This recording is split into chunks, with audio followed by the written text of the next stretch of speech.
Oh, it's on. Okay. Good evening, everyone. Can I have your attention? Just I want to make an announcement.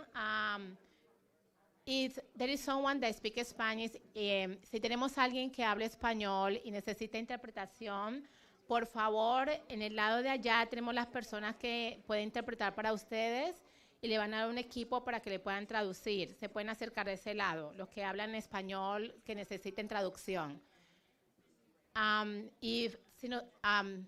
Si tenemos alguien que fala portugués, por favor acercarse a ese lado y se les va a dar el equipo para la traducción a portugués también. Oh, okay. You can do it. Yeah.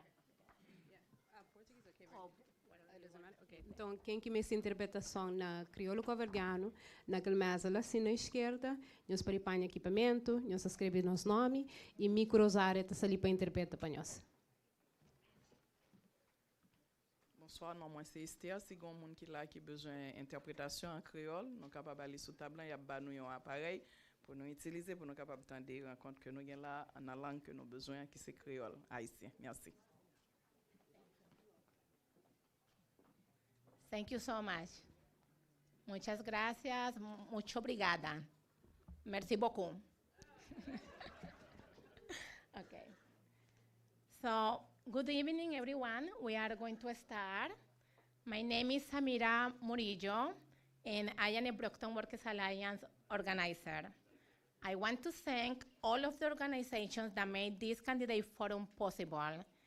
Alternative for Community and Environment, ACLU of Massachusetts, Brockton Civic School, Brockton Interfaith Community, Brockton Workers Alliance, Cape Verdean Women United, City Life Vida Urbana, Greater Brockton Young Professionals, New England Community Project, Sabora Youth Programs, True Alliance Center, and Urban League of Eastern Massachusetts. Our candidates for taking the time to let the Brockton community know what your goals are, mission, and hopes to shape a better Brockton through the question being asked. As a reminder, we are all 501c3 nonprofit organization, and therefore do not endorse or support any particular candidate. Our goal is to ensure that the community is informed, empowered, and actively votes and engage in shaping a better Brockton for everyone. I also want to take a moment to thank all of you in the audience for being here tonight. Your presence shows a commitment to learn and taking part in shaping the future of our city. It is through your voices, your participation, and ultimately your vote that real changes becomes possible. Please feel encouraged to follow up with the candidates after the forum or through their campaign if you want to know more about where they stand on issues that are important to you.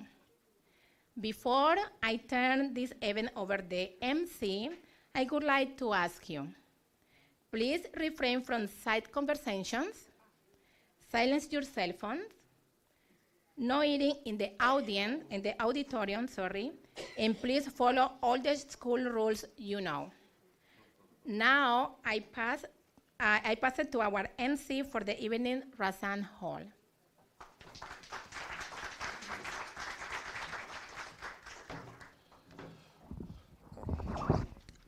Good evening, everyone. I'll try that again. Good evening, everyone. Thank you, Samada, for the introduction and for setting the stage and giving that welcome.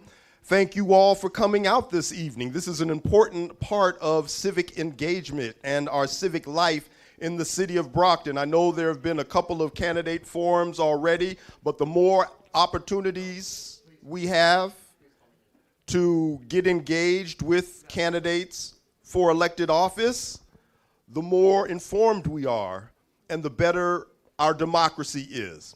And if you're wondering why I'm pausing like that after every few words, it's because I value and honor and respect the work of our interpreters, who, for as talented as they are, need a little pause every once in a while. So candidates, although you have a limited amount of time to answer, be mindful that there are interpreters who may be interpreting for potential voters. So this event is brought together by that long list of organizations that Samada mentioned, organizations that are committed to the uplift and empowerment of Brockton residents. And so the questions that are going to be asked this evening come from members of those organizations who live in this city and the constituents that these organizations serve. We also understand that there may be some people who have questions in the audience that they want to ask. Because there are so many candidates and we are trying to create an opportunity for people to hear from the candidates, maybe not flesh out all of their policy platform, but at least get an introduction to the candidates. There aren't very many questions that we can ask for both school committee and for city council and for mayor. We will try to take audience questions. As you have come in, there were some pens and some sticky pads that were available. If you did not get one when you came in, raise your hand, and David and or Mark will pass them out to you. At about 30 minutes into one of the sections, so when we start the school committee forum, about 30 minutes into it, we'll collect the questions. We'll read through them, and after we're done with the questions from the organizations, we will then select one of, or try to select one of the audience questions, depending on how much time is left. We appreciate you all's understanding, we appreciate you all's patience, and we appreciate you all's support behind the various candidates that have come out, but also your support of the city of Brockton, because you've invested enough of your time to come out and find out more about these candidates this evening. A bit of housekeeping. The restrooms are right out this door to my right, your left. We only ask that if you have to use the restroom and you are on this side of the auditorium, that you exit into the row and walk to the back and around. I know it's a bit of a long journey and urgency nature calls, but we prefer not to have people walking across the front of the stage. So if you can accommodate that, you know how your parents used to ask you, you gotta go to the restroom now? Let's make sure, because we're not stopping once we get on the road. So for the school committee, this is how we will proceed. I believe there are 10 candidates who have RSVP'd. There are some candidates who have expressed their regrets, others who we did not hear from. We will call them up by name, and you will come meet me halfway and pull a number out of this bag. This bag will determine your order for the questions. For school committee, there are 2 questions that we have prepared. We'll go 1 through 10, and then 10 through 1. If there is enough time left, we will have 1 audience question, possibly 2, depending on how much time is left. Then there will be a 1-minute closing statement from all of the candidates. If you're wondering about opening statements, take 10 seconds in your first answer to introduce yourself and where you're from, or what ward you're running in. Now, I will introduce the candidates, and then I will introduce the moderator for the school committee candidate forum. Does that sound all right, y'all? Yeah. Can y'all give yourselves a round of applause for showing up this evening? And so for school committee, Jorge Luis Vega.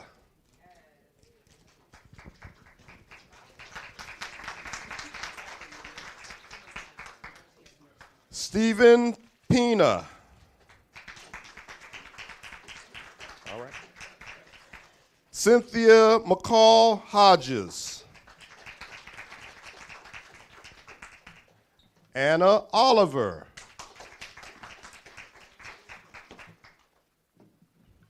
Matthew Stanton. Tony Rodriguez.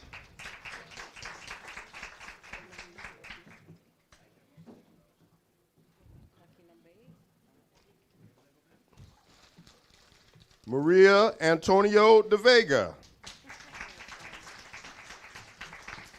Sandra Maria Centeo. Nolan Napier.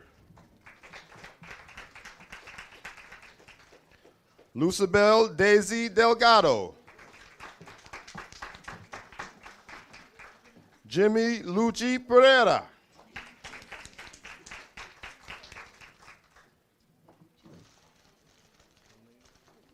That's the last one. All right.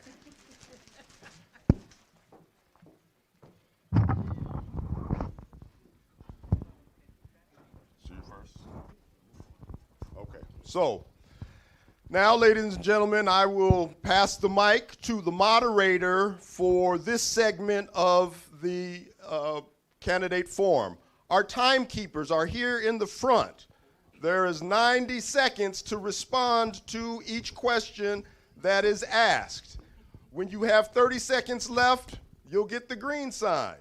When you have 15 seconds left, you'll get the yellow sign. When you have to stop, you'll get the red sign. You can finish your sentence once the red sign has gone up. If you are a habitual offender and go well over the finish of your sentence after the stop, we will consider revoking your ability to answer the next question. That's rough. That's tight. If it ain't tight, it ain't right. There won't be rebuttals. This is a forum, not a debate. During the responses, so that everyone can hear, so the translators can translate, please no uproarious clapping, applauding, booing. Save all of your applause till the end. Understood?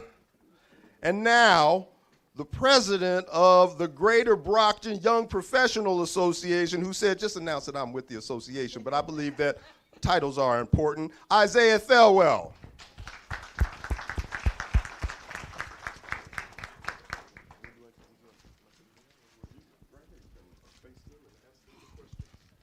How are you guys doing, everybody?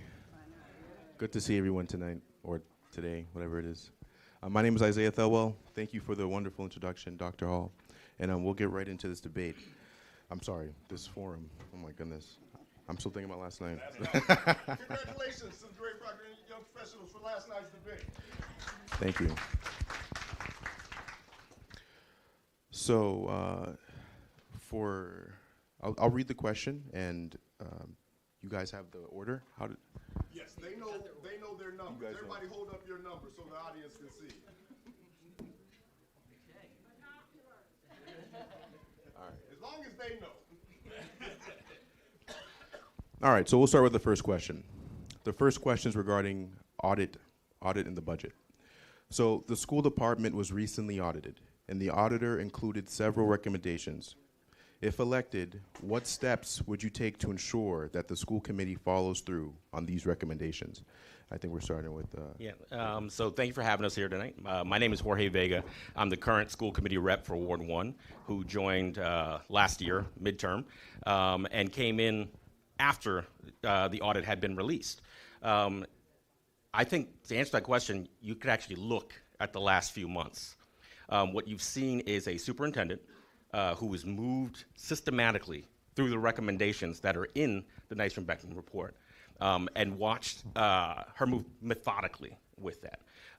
The decisions that we're making around how we budgeted this year were based on priorities that she formed and we formed from those recommendations. So I think already what we're seeing is a march towards that. Going forward, we have the superintendent's evaluation, and that is also going to be directly linked to how we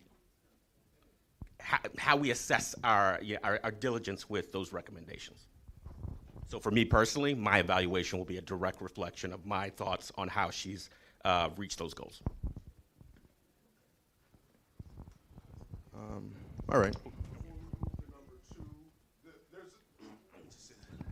There's some concerns in the audience that people can't see the candidates, so you might want to consider standing up. So I'm gonna let you just stand up real quick.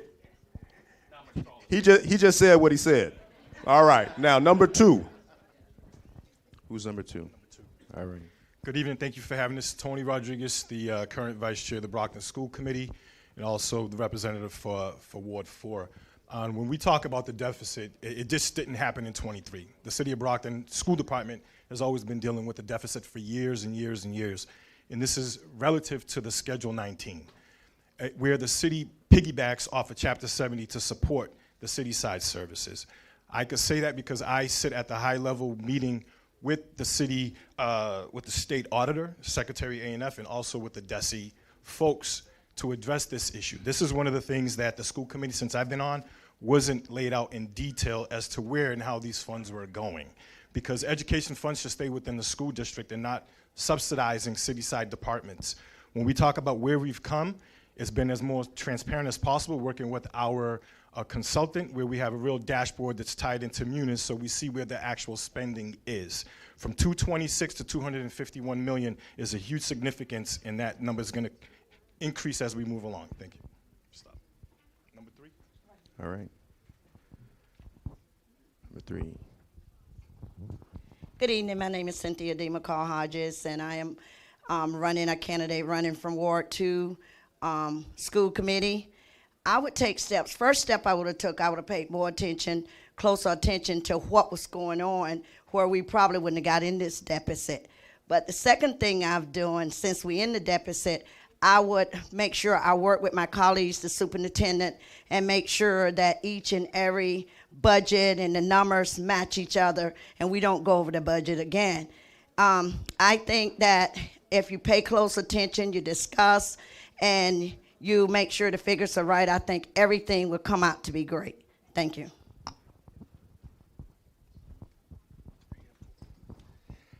How you doing? My name is Stephen Pina. I am running for school committee in Ward 1.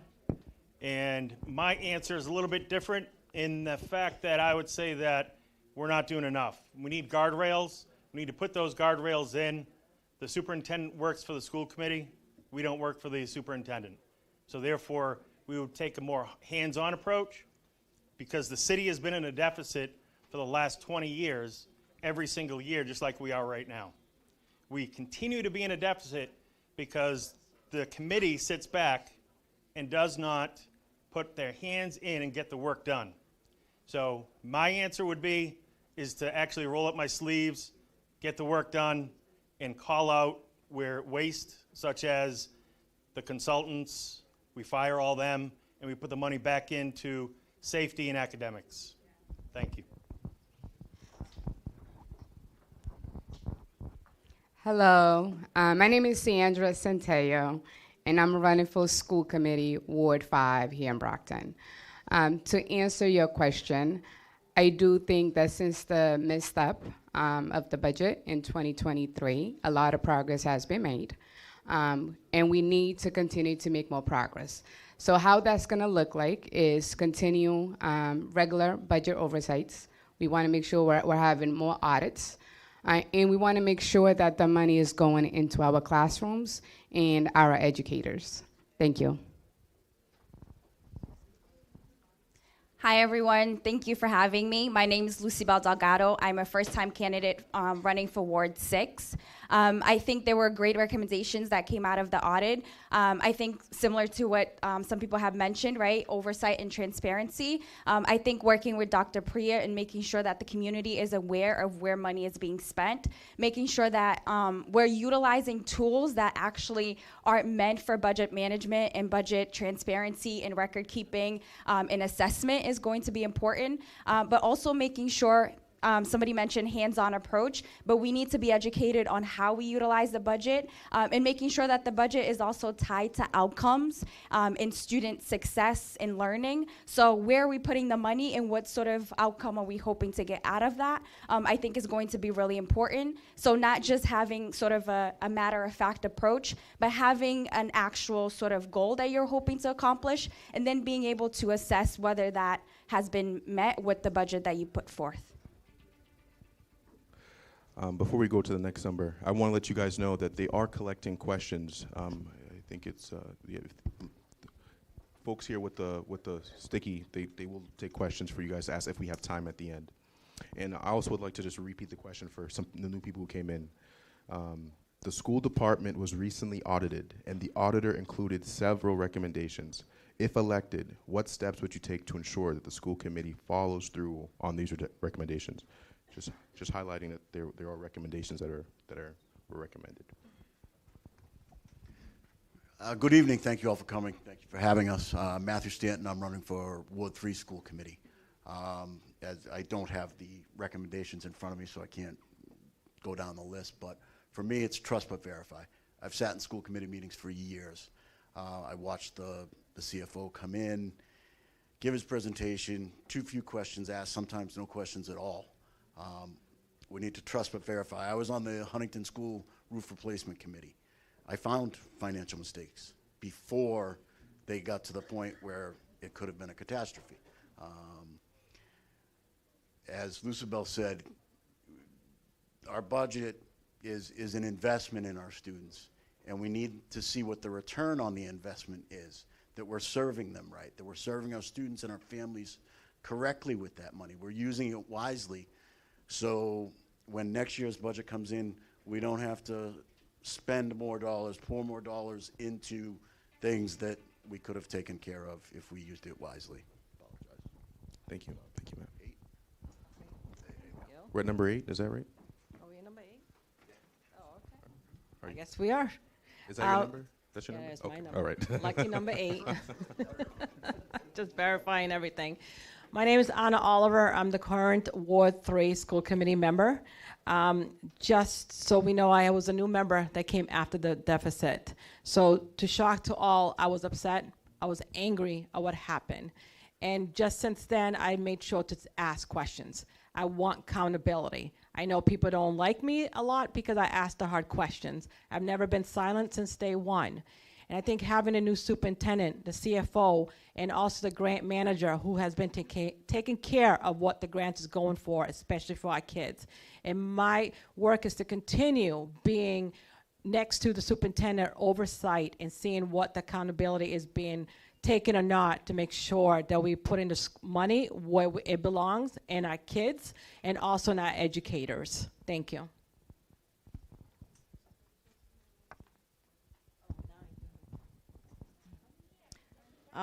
Hello, my name is Maria Antonia de Vega, and I'm running for a school committee in Ward 4. This is my first time running. So going forward, we need to be mindful of spending and be transparent with the community. Only by addressing fiscal responsibility and student achievement can we build a strong foundation for every child's future. And I agree with the rest of everyone here that we need to be responsible and accountable and not spend more than what we have. And we have to use data to measure that every dollar is returning an outcome. We have to put students first. We have to be transparent with parents, student, the community, and stakeholders, and be honest about it. Thank you. Thank you. Good evening, ladies and gentlemen. Thank you for having me. My name is Jimmy Pereira, candidate for Ward 7 School Committee. It's in my opinion that, and I share the same sentiments as my counterparts, that we need to make sure that we are being transparent and hands-on with the budget and making sure that we are looking at everything with a fine-tooth comb. And again, in my opinion, that we need to work together to make sure that these recommendations are being put forward. And what I mean by that is making sure that we bring information to our community members, whether it be through ward meetings, through informational opportunities as well, and making sure that we are using these platforms to make sure that we're providing the information to our residents as well. Another consideration that I believe that needs to be done is opening up the doors to our community members and making sure that they see what we see and are informed on what we are seeing as well too, because information is important. If our residents don't know what's going on and they don't have that information readily available, then they're blind in the ocean, fair to say. So that's something I consider doing if elected. Thank you. All right. I think that's all you guys, right? All right, it wasn't too bad. Yeah, that was good. All right, so we'll do a reverse order. So you were 9, Jim, right? 10. You were 10. So you guys are going to go. Yeah, you guys get that. That's pretty simple math. All right. We'll go to the next question then. I'll let this group come in so everybody can hear it. I think depends on what year. Depends on what year. All right. We'll start now. The second question is regarding fiscal oversight and candidate experience. So the schools committee plays a critical role in approving and overseeing the district's budget, ensuring resources are allocated equitably to meet the needs of Brockton's majority minority student population. What background, experience, or expertise do you bring that will prepare you to provide strong fiscal oversight? And how will you use that experience to ensure equitable distribution of resources across the Brockton schools? Great. So my experience actually now, I work for the Massachusetts National Guard, work oversight over the armories where I'm working with other counterparts to make sure that the dollars that, tax dollars are being spent wisely on these infrastructures that are basically important for protecting our freedom, protecting our Commonwealth as well. So working on a project now in Fall River, basically a remodeling of an armory. And basically with these dollars that come in, we need to make sure that contractors are getting paid, and also making sure that the job is getting done well. And I'd bring that same expertise over to the school department school committee where I'm working with my counterparts to make sure that the budget, again, in the line item is being spent properly and that we're holding everyone accountable when it comes to where our monies are going as well. Thank you. All right.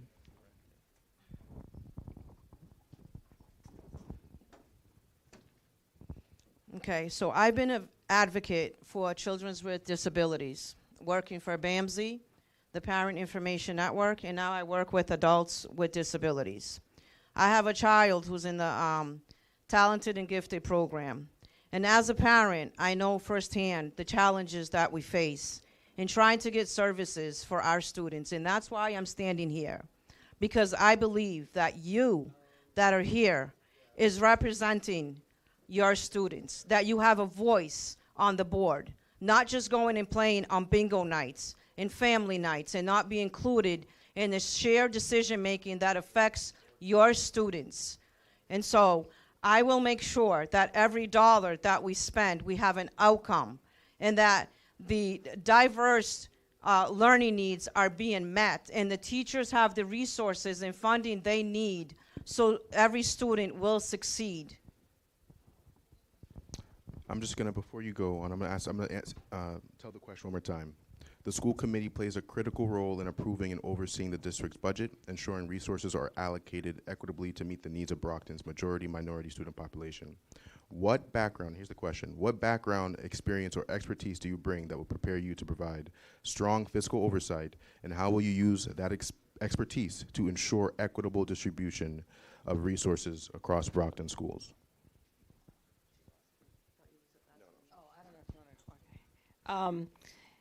For the past almost 2 years now is basically asking the hard questions, right? It's also going to page by page to see exactly which money belongs where, to make sure that we're being responsible and not shortchange our education system, especially for Brockton. Also asking the hard question, attending meetings, events, and getting all the information. If you don't know the answer, don't rubber stamp anything without asking appropriate questions, and educating yourself to know when you don't know something. as a nurse, I'm never going to do something or touch a patient without getting a proper education. So when I do my job as a school committee, I approach it the same way. I'm not going to do a surgery if I'm not a surgeon. So I have to get the knowledge to make sure that I'm implementing what we need to do to bring more funds into the school system and make sure that City Hall is giving all the money that it's appropriate for the school, and especially for our kids. And I think I've been doing that since day one to make sure they don't ever shortchange our kids again in the city of Brockton. Thank you. Thank you. Great question. My career, I worked for the Boston Globe as a circulation auditor, which meant I was traveling out of 5 of the 6 New England states, doing spot checks on news dealers, and every paper that went out had to be either sold or returned. And it was my responsibility to report those numbers to the Audit Bureau of Circulation bi-monthly. So it's kind of what I did. Numbers is what I did, and it's very important because if you're off anywhere, it's like at home, your checkbook. You balance your checkbook. You have to plan for your expenses. You have to account for everything. So for me, it's just in my background. Auditing is what I did. So I would fiercely look at the books. But again, also the return on investment. The money that's being spent, how is it being spent? Is it being spent wisely? And is it going to cost us more later? We have to look down the road too. Thank you. Thank you.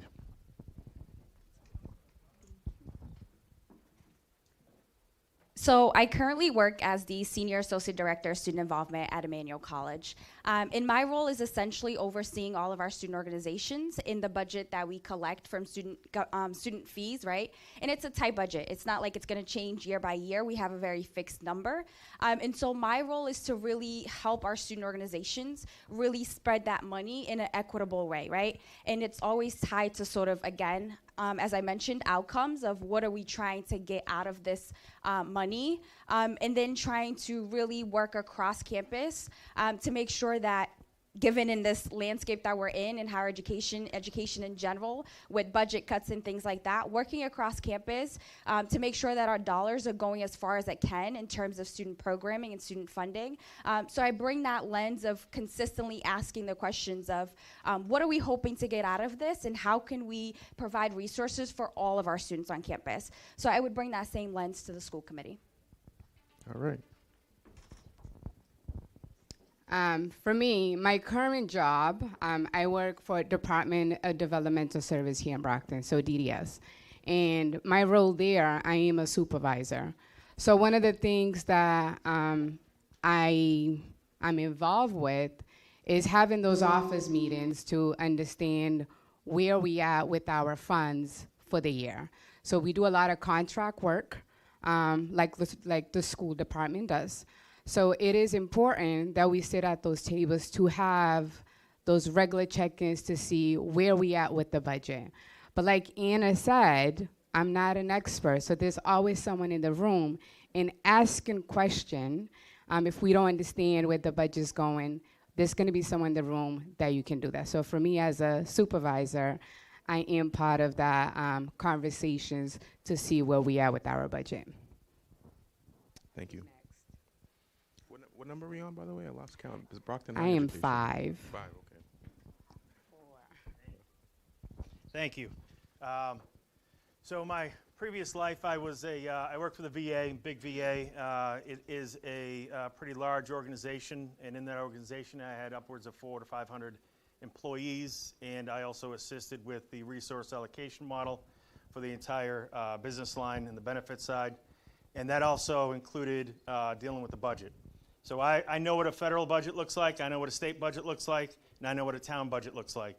So my experience is that I know how to look at the budget, and I know how to create systems and internal controls to make sure that we don't continuously go into a deficit like we are.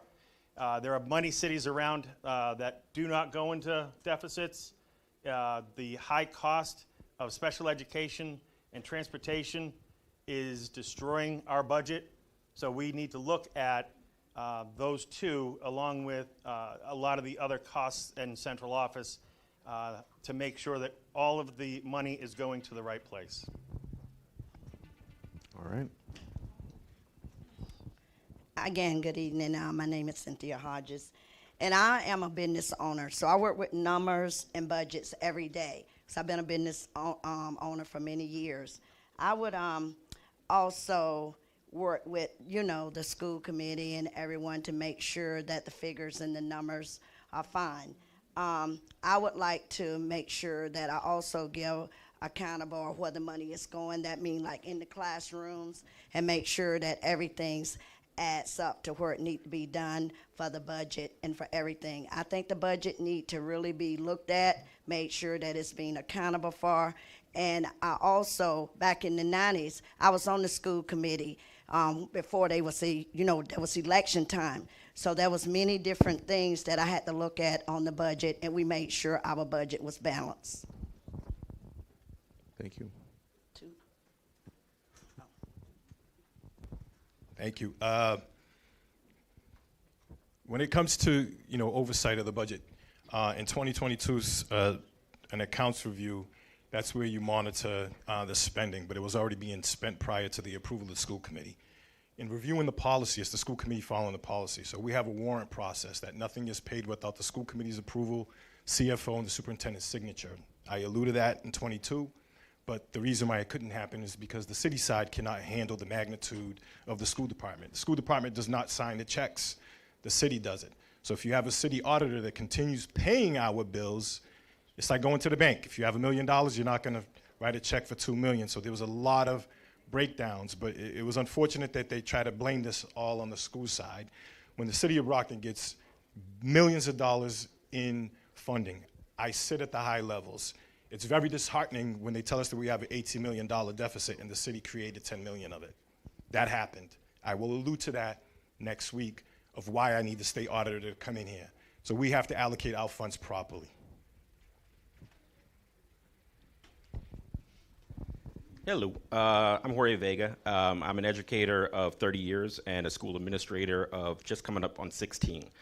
In my role as school administrator, I've been a director of technology. While a director of technology, I've managed budgets as little as $500,000 to as high as $2.5 million.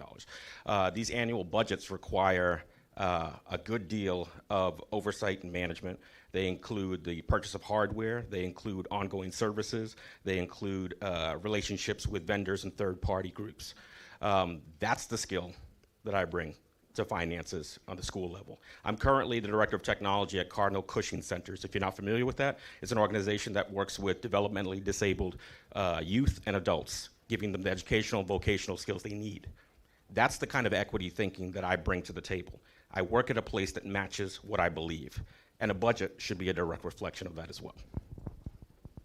All right, thank you guys. That was great. So we have one more question. No more questions from the audience. This is an audience question. This is our last question. This question's only going to be, you have 1 minute to answer it, all right? 1 minute. And then you guys will have a 1 minute closing remarks after. Got it? Following the same pattern. Yeah. That works. Unless somebody tells me no, then I won't do it. All right. So we got it 1 minute for this question, all right? Make sure you guys get them for this audience. All right, here's the question. Paraprofessionals are essential, yet are not paid like it. How can you justify the low wage, and how would you fix it? This is from the audience. We'll start, yes. But let's start reverse. Want to do reverse? Yeah, let's reverse it from how we.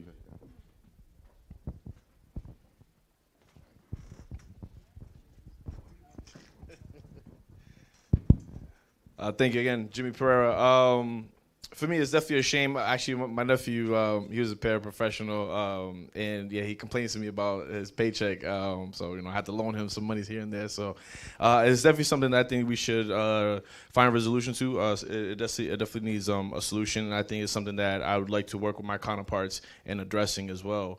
and also incentivizing opportunities for paraprofessionals also looking for furthering their education as well, because it's not easy going to college. I'm going for my master's now, and I know that wherever we could get help is definitely appreciated, and it's something that I think we need to address also.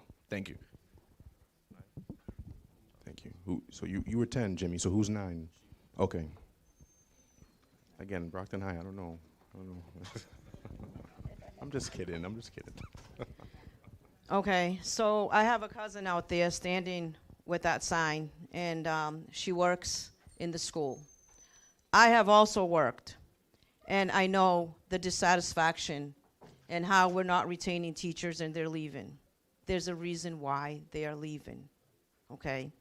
So, to prioritize funds to access what they need to succeed, allowing teachers access to open communication regarding work conditions, visiting the programs that they run, and collecting data about what's going on, and working together to address that issue. It's not just the school board issue. This is a community issue. And the outcome, the students feel the effects of what's going on. And we have to address that as a community. Yep. So that was 10, this one was 9, so I guess we're doing 8 now. Yeah, we'll get there. Class of 97. For myself, as a parent that has a child first start in IEP and 504, I understand exactly what they do day in and day out. I understand that we're struggling nationwide when it comes to fair pay rate. And I do understand, because I have a brother-in-law, I have my godmother in the room, I have aunts everywhere, there's paraprofessionals. And I know and I see you.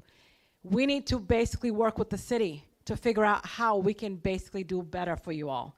It's not something I'm against, it's something I am for, to make sure everybody has a wage that is livable in this country, because we're all suffering. As myself that works 4 jobs and a single mother, I understand the struggle each and one of you are going to. And I truly stand with you all, because I know the work you do, because I know the work they did for my son every single day until the day he learned how to speak. So I see you. I'm not basically putting you guys on the back burner. I appreciate every work that you guys do day in and day out. Thank you. Thank you. It's a great question. It's current. I've told paraprofessionals this before. You guys saved my students' educational journey. It was horrible, and the work that you guys do is unbelievable. As far as contracts go, we have seen, we need fair and equitable contracts for everybody. Everybody deserves that.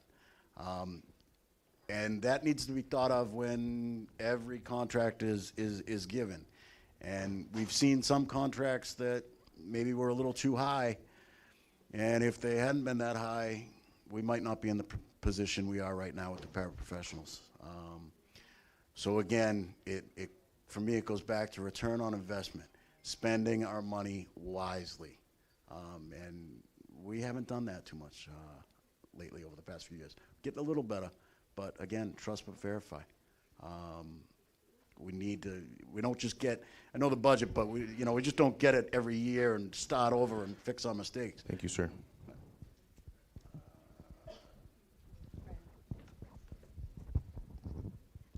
So for me, in terms of the pay and compensation, I think it would really have to start with walking alongside these educators, these paraprofessionals, to really learn on the grounds what they're going through day in and day out, and to help better sort of inform the decisions that are being made, as well as taking a look at the contracts that are currently on the table, right?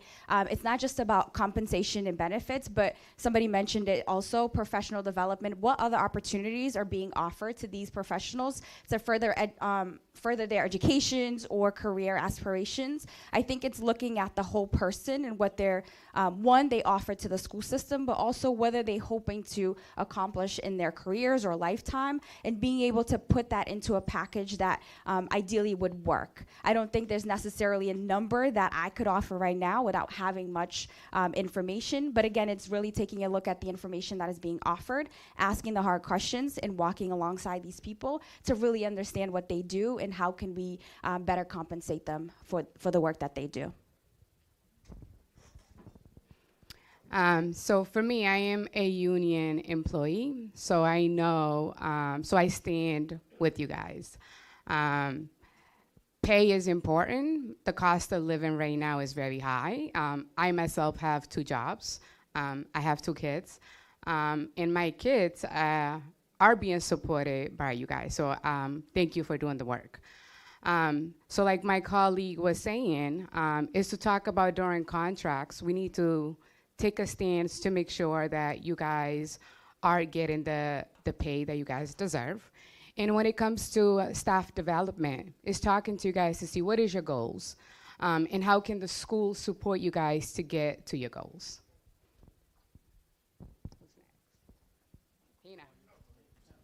We got to get the numbers on Here their we go. forehead. This Got is the a good one. stickers on So- their forehead or something. So what I would do is I'd look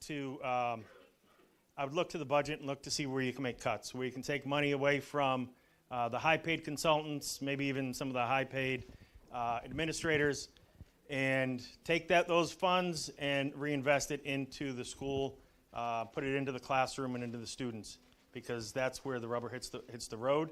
I will say that in the Army we have a saying that those that do the work are the salt of the earth, and we always want to make sure that they are happy all the time. I've seen what they do. I've been in the schools as a substitute teacher, and I've witnessed some of the things that they do, and I will say that it is a hard job, and we would need to look at avenues for them to progress, like was said earlier. Yes, I stand by you guys too, because I'm a retired local Boston Common Union 589, so I understand how important it is with pay. You know, with the economics so high now, it's a struggle to make inmates meet. I think what they should do, they should look at, the contract and see like where they can lower, just like I agree, piggyback on some of my colleagues just said, where the higher payers are being paid to come in and try to make sure they adjust that. If you adjust that, then I think they can adjust to giving you guys higher pay. Because lower pay, you do have to work 2 or 3 jobs. Right now I'm retired, but I still have to work a job each and every day to make inmates meet.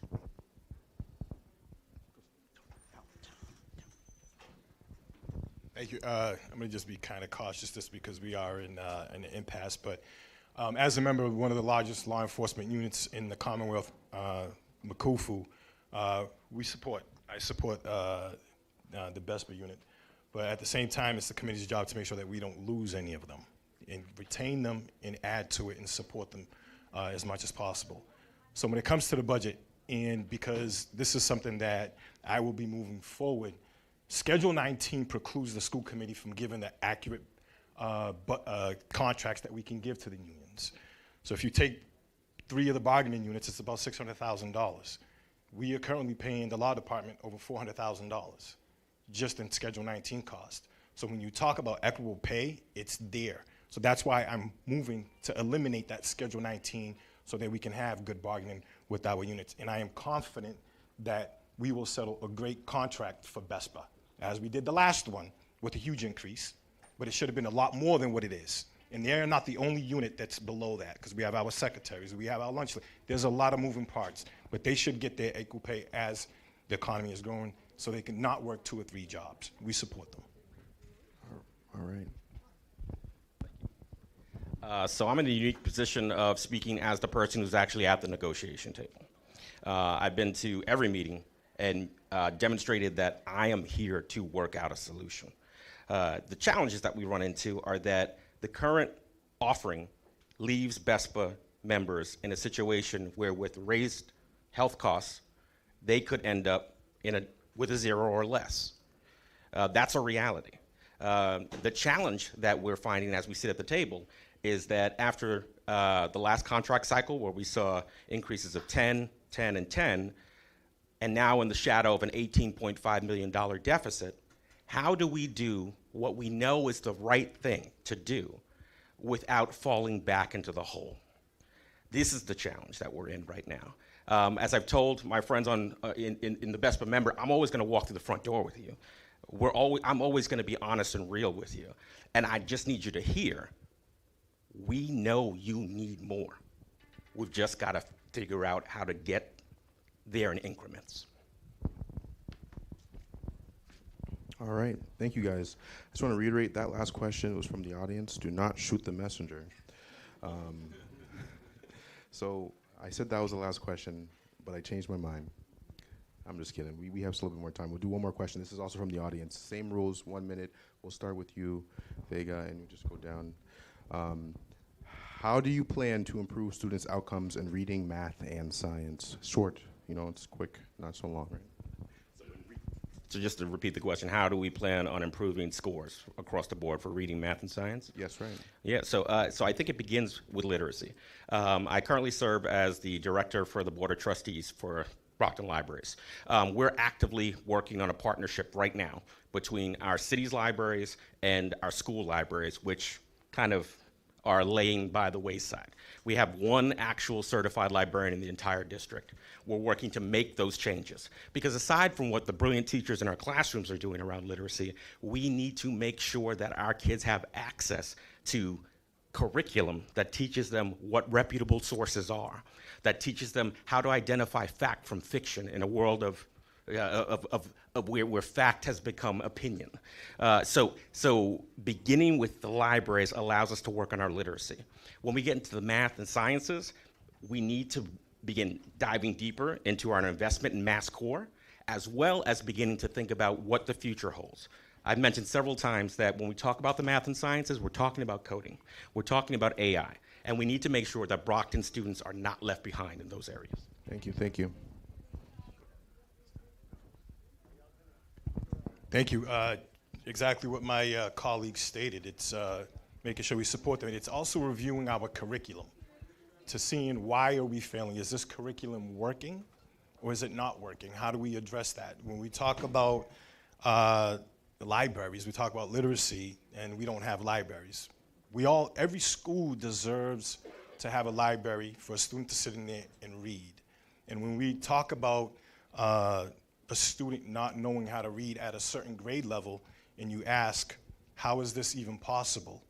And that's also holding our educators responsible, because they're in the classroom with them. And we have to identify why that student is not reaching that proficiency in reading, writing, arithmetic, to making sure that we have, if it's tutors, working with our partners with the library, but we'll get there. We all share the same sentiments, and we're all in favor of bringing that. We will bring it back. I mean, as long as I'm on there, you got my vote to make sure that we have libraries in our schools. Thank you, thank you. Yes, I agree. I piggyback on all of them. Resources is very important, because without resources, you cannot, the kids, some of them need special attention, special help, and without the libraries, just like they say, only one certified librarian. If you got thousands and thousands of kids that's going to Brockton High School, how are they going to get those resources without being able to hire or find more ways to get them to help to bring the school up? Because if you don't have the resources to do it, it just will not happen. Thank you. Yeah, so I have a little bit of different opinion on this. I would say it's the administration's fault and the school committee's fault. If you look at the current truancy rate, we're at 49%. If you look at the level of reading and math, we're well below the state standard. Our tests are well below the state standard. Common Core has been a failure, and it has been destroying the educational system, and nothing has changed. So I'm here to tell you that I will push for changes. I will push to get rid of Common Core. I will push to ensure that we have more than just one truancy officer for almost 15 or a little bit over 15,000 students. No student should have to spend 4 or 5 periods a day in a cafeteria. We need more teachers. We need more discipline within the teachers to make sure that the kids are being taught. Thank you.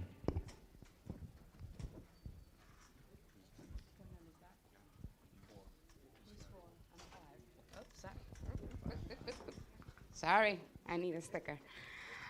When it comes to students' achievement, so I'm a mom of 2 kids, and my kids are a product of the Brockton Public Schools. So for me, how I would advocate is to make sure that the teachers are also paying attention to make sure that our students are at the level that they should be. And if they're not, they should be in communication with the parents.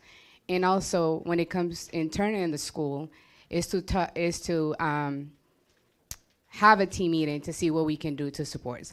But I want to empower us parents. Our kids come home. We should be checking on our kids to see where they're at, and also reach out to the school and see how we can support. I will be big on tutoring. Partner up with other community organizations to see what we can do to make sure that our students are performing at the level that they deserve.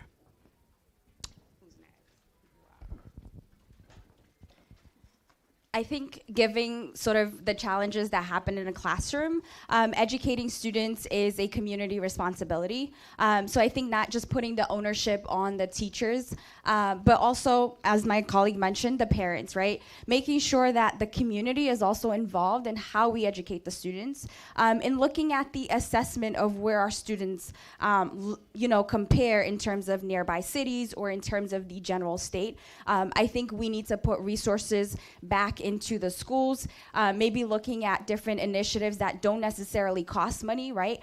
Peer tutoring options in the schools. But again, it becomes a collective conversation amongst all of us, and not just saying, okay, we're blaming the teachers or the administrators. I think we can equally sort of take ownership as a community and look at different ways that we can be innovative about student learning and about the outcomes, right? Because essentially we want to compete with ourselves, really, right? We want to compare in terms of state, but really we want to look at our student success as it relates to them and their careers. Thank you. It's a great question. We need to listen. We need to listen to parents. We need to listen to our teachers. We need to listen to the paras. We need to, the people that have contact with these children every day and know where they're struggling. And we can get mentors in, peer mentors, great idea, as well as the organizations, I'm glad it was brought up, the organizations in the community. Brockton is a wonderfully diverse community with plenty of organizations. We don't utilize them enough. Also, I'd like to partner with the library. I've had conversations with the library director about, let's get into the packets, the school packets when they sign up at the beginning of the year, library cards. Get every kid a library card. We can work with the library. Books can be brought into schools until we can figure out the library situation in the actual schools, but it's a no-brainer. It's right there. I've had conversations with them, and hopefully that will happen. But we have to work it as a community. I advise everybody to take a look at our report card, our district report card, too. We need help. Thank you, thank you. We have to reduce class sizes. We have to attract more educators so we can figure out how we're feeling our students. As a parent, we also got to take accountability for our own BS, because I know we work multiple jobs, but we also got to put our fingers on the pulse and question what is that educator doing and how I can support the educator in my class to make sure my child succeed in life. But we have to reduce class sizes, because the bigger it is, we are going to continue failing our students because we don't know at what level they're failing. We keep passing them just to put it under the rug, and that has to stop. We need to make sure that the school system is attractive for other educators to come into our school districts. Okay, so I got here for a reason, and that's because of my son. I'm not only a candidate, but I'm a parent. I spend over $1,000 a month to educate my son because there is no stability in our system right now. They start something, 2 days later they tell you, oh, it's ended, there's no money, okay? So, I believe in restoring academic excellence by using evidence-based policies, accountability systems, and targeted investments in student learning. This means moving away from ineffective methods of teaching, interventions for low-performing students, and expanding parent and district involvement in the use of data to hold school accountable.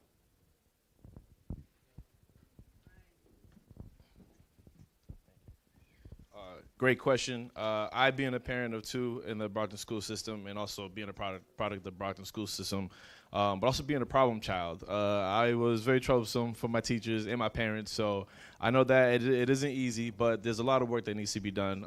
And again, as a parent, I think that we do need to make sure that we check in on our kids, make sure that we provide opportunities for them at home. But also, if elected, I like to provide that environment for our children at school as well, too. So working on, I know right now we have a pilot program for the uniforms at school. I went to a school that had mandated uniform in Springfield, Putnam Voc Tech, where Principal McCaskill was the principal there, actually, and he was there for that. But also looking at making sure that there aren't phones in the classroom and emphasizing on those programs. And again, encouraging our students and our teachers to make sure that we could do the best we can for our children, especially for those that are at risk as well. Thank you. Was that everybody?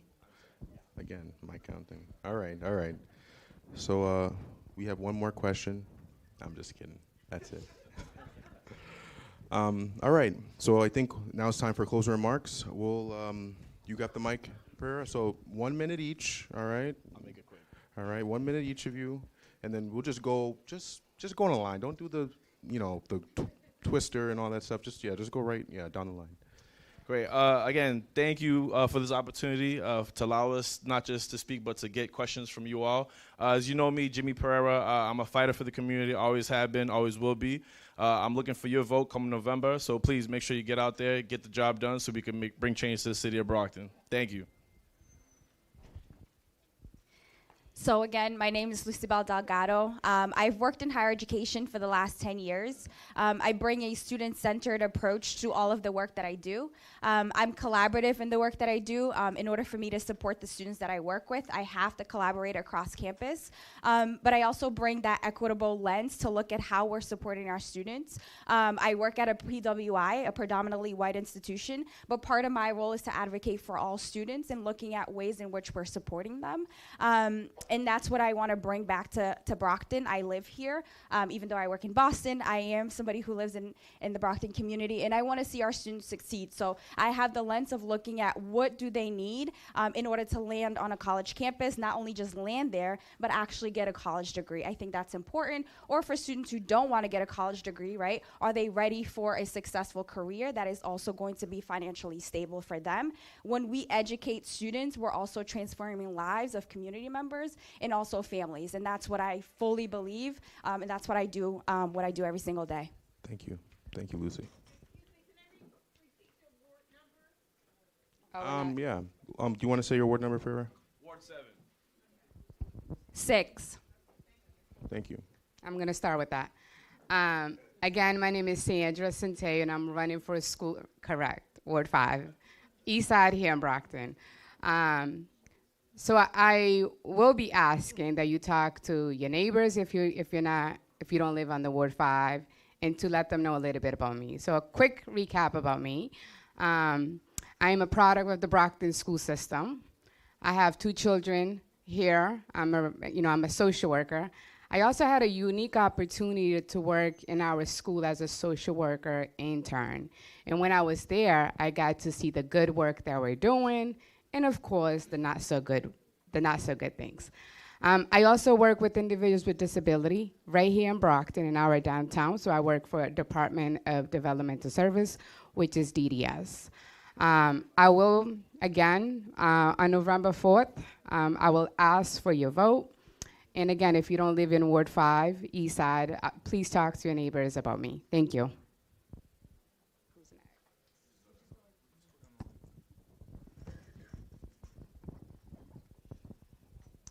Okay, so I have 5 children. My youngest is 9.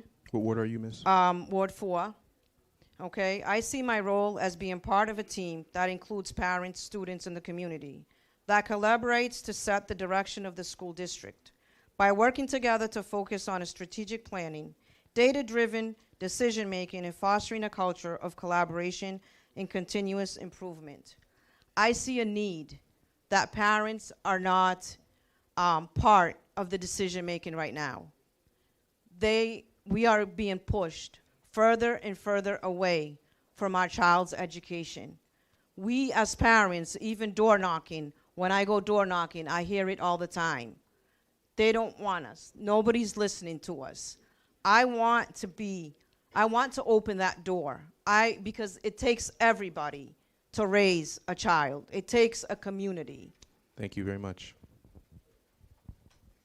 Again, my name is Anna Oliver. I'm running for re-election for Ward 3.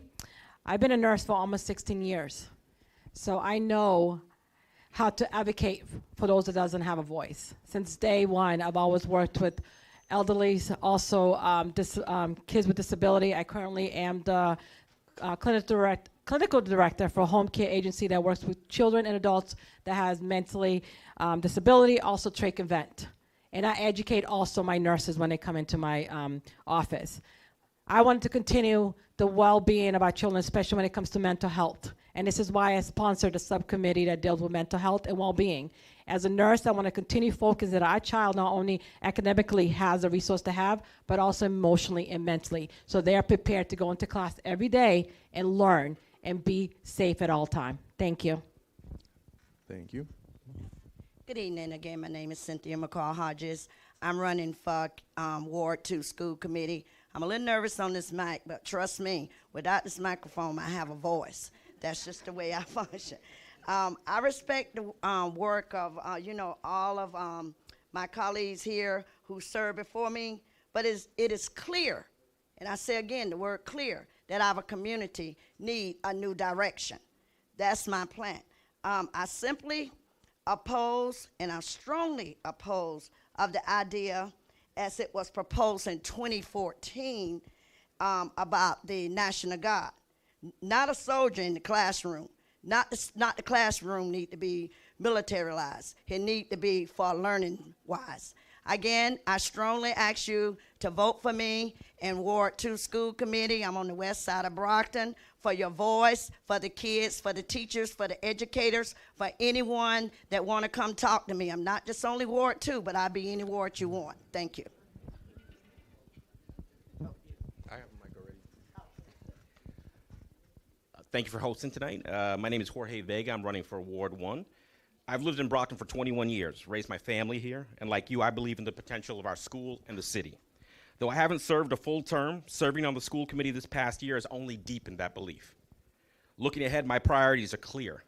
Keeping our budgets transparent so we never face another fiscal crisis, making sure our schools are fully staffed and safe by building stronger collaboration between city and school police, reimagining and renovating Brockton High School into a place that meets today's needs and tomorrow's opportunities, restoring our libraries as learning hubs, and preparing our kids for the fast-changing world of technology and AI.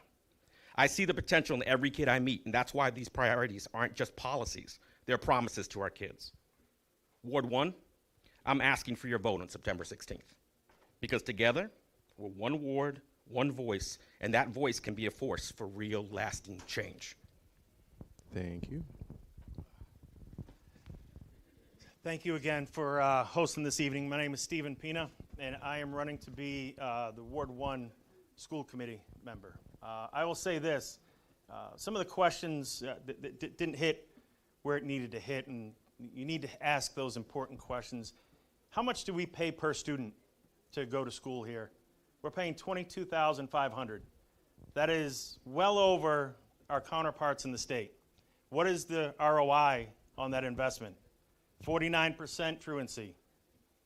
Test scores that are in the bottom third of the state. Proficiencies in English and math that are well below what we would want and the state averages. And we're not hitting our marks as to where we need to be. I'm here to shake things up. I'm here to make sure that the money is spent the right way, and I'm here to ask for your support, for your trust, and to be your next Ward 1 school committee member.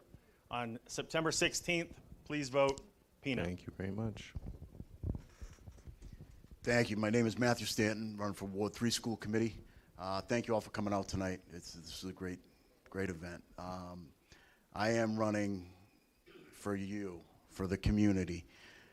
We are all educators, no matter if you have children in the system or not. I've spoken to hundreds of people walking Ward 3, and the ideas are out there. I'm sick of the reactive way that we've dealt with things. We need to be more proactive. We need to stop celebrating, putting Band-Aids on issues, and really dive into things, look for them, and get to these problems before they become problems. So we need to work together as a community, and we can do it. I've heard great ideas out there while I'm talking to people. So I ask for your vote, Tuesday, September 16th. Matthew Stanton, Ward 3. My name appears second on the ballot. Thank you very much for coming. Thank you, Tony Rodriguez, current vice chair running for re-election for Ward 4. I ran for school committee because I didn't want to see no other child get left behind or failed as they did when I was in public schools. Brockton offers the best programs in the Commonwealth. We see it, I see it through my children. Mr. Vega sees it through his children. Anna sees it, all of us. And we just have to get back there. Let's not let a deficit keep a black cloud over us, dragging this along. We have some strides. We made some great strides. We have a wonderful superintendent.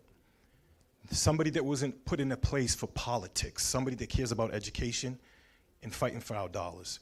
I am that person. I am going to be that shark that fights for all of our dollars, because it's wrong what's happening. It's wrong what's happening, that education dollars is being diverted from us. I could say that because I sit in the meeting. Not one city councilor, not even some of my colleagues. They took our money. Not even our money, our kids' money. Thank you very much. And that's wrong. And I'm going to be that person if you dislike my antics. Thank you. But I'm fighting tooth and nail to make sure every dollar stays in Brockton Public Schools. Hold. I can sing a song. I can go on for long. It's in black and white evidence. Is that everybody? Oh, all everybody. right. I can sing a song if you want, but No, it's okay. All right, well, that's it, everybody. Thank you, guys. Everybody give a round of applause to these guys. It's not easy. These seats are round probably of applause pretty warm. for you guys. I'll give it back to Dr. Hall. Thank you for having me. Take this microphone away from me. Thank you. Let's give it up for our candidates for school committee. Make sure you give me your numbers. Please don't walk away with these numbers. Thank you. Let's give it up for our moderator, Isaiah Thelwell. Quickly. Thank you again. So, quickly, as we are in transition. Oh, I dropped my number. And until they take the microphone away So from here's me, what's going I'm on, gonna keep folks. talking. We are transitioning into the city council race. So we will bring the city council candidates, but a few housekeeping announcements. The restrooms are through those doors. If you need to use the restroom, please walk around the back. Don't cut through or in front of the camera.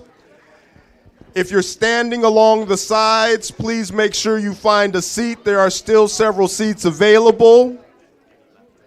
If there's leftover pieces of paper for audience questions, please share them with either David or Mark. If you're saying farewell or great job to a candidate that you support, please take that outside.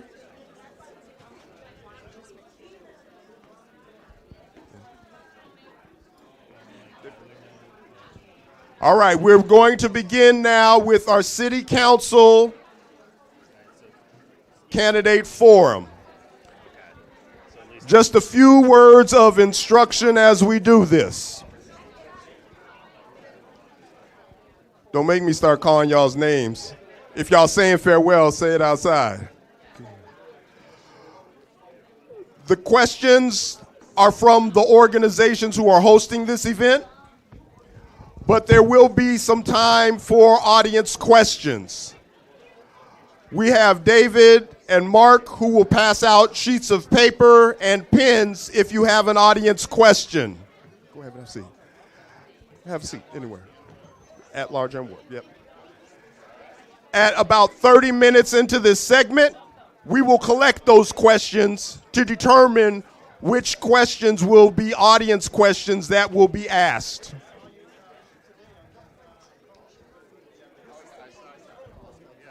Excuse me, excuse me, excuse me. Y'all right here, y'all right here, y'all right here. All right.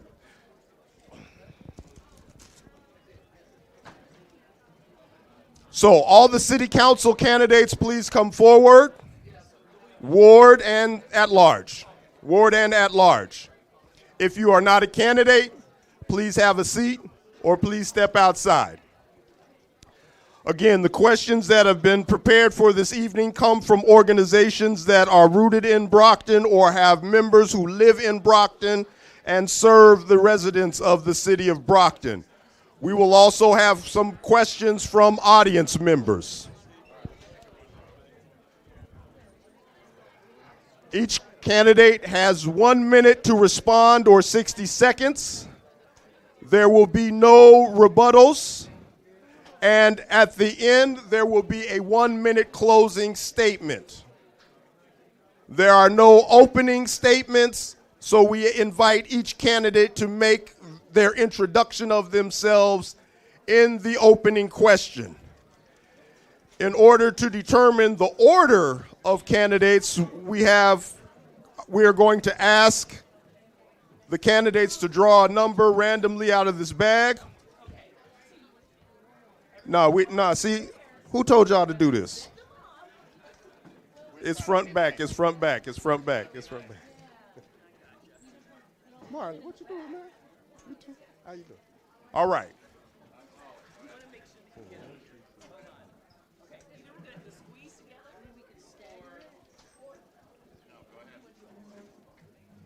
Okay.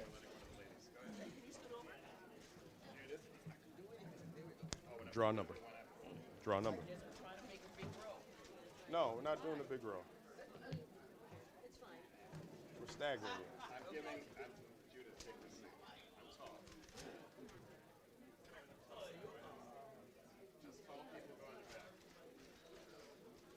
Don't try to look. Don't look. For those of you who need interpretation services, our interpreters are over on the left. My left, your right.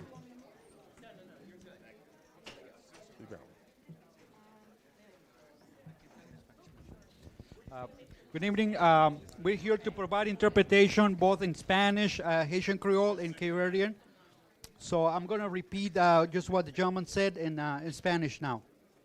Muy buenas tardes. Si alguien necesita interpretación, por favor, venga a la mesa para acá para darle equipo si lo necesita en español. Y aquí tenemos la colega que va a decirlo ahora en caboverdiano. Oi, boa noite, tudo alguém que me interpretação na crioulo caverdiano, no sana aquele mesa ali, na lado esquerda, se os me interpretação na crioulo, microsare te interpreta vanhas. Bonsoir, normal étudiants. Si nous besoin d'interprétation, créole haïtien, passez votre table là et n'absez-vous n'a bon équipement pour faire ça. Merci. Thank you all. So we have all of our candidates here.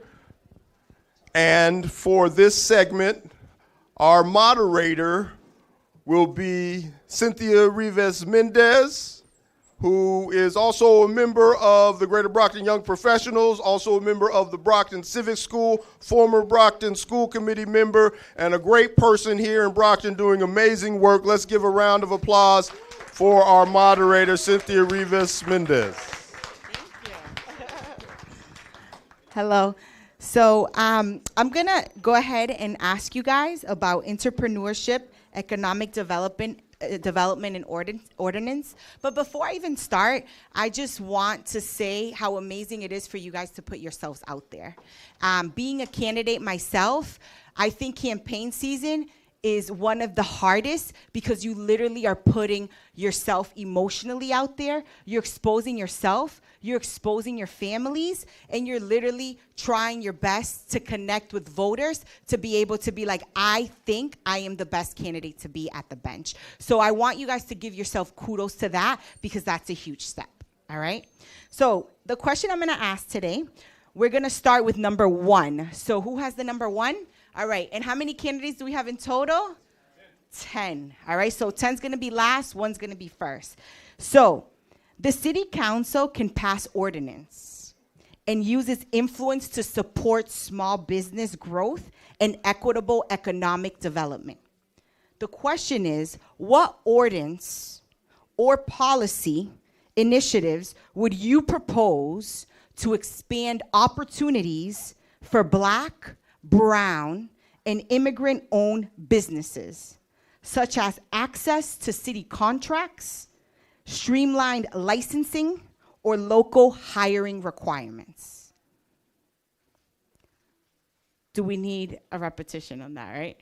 Yeah, I think so. I agree. All right, so the question is, what ordinance or policy initiatives would you propose to expand? And you're gonna propose to expand this to give opportunities specifically to Black, brown, immigrant-owned businesses. And you want to make these ordinances and these policy initiatives, right, such as, examples, city contracts, streamlined licensing, or local requirements. So what ordinance or policies initiatives would you propose to expand the opportunities to elevate these particular businesses owned by Black, brown, and immigrant-owned? All right, so number 1 is, go ahead, Gary Keith. So the microphone is right here.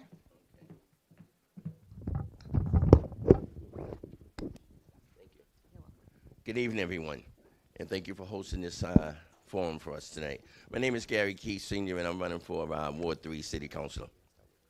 The ordinances that I would actually expand on, and it's something that I've been saying in past elections, is the fact that we need to give, instead of us going out and trying to attract new businesses and giving them tax incentives and things like that, we actually need to give some of those tax incentives to the little business that's been here trying to keep its roots here, okay, to make sure that they're viable, okay, and we help them to grow, okay? I'm not saying not to give any tips to any new businesses, but we don't have to go all out and give them everything they have. So one of the things that I would do is that there will be a percentage.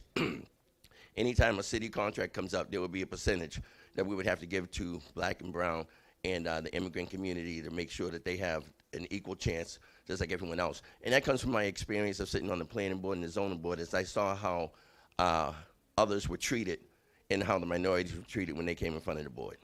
Thank you. Thank you. Before we move on to number 2, I just want to remind the audience that there's sticky notes going around. David will be going around where you can put your questions to ask to the city council. So those sticky notes will be going around to David, and you can ask questions to the city council. All right, so number 2. Good afternoon. My name is Stephen J. Clay. I am running for the city, the councilor at Lodge. Right now I'm in Ward 5.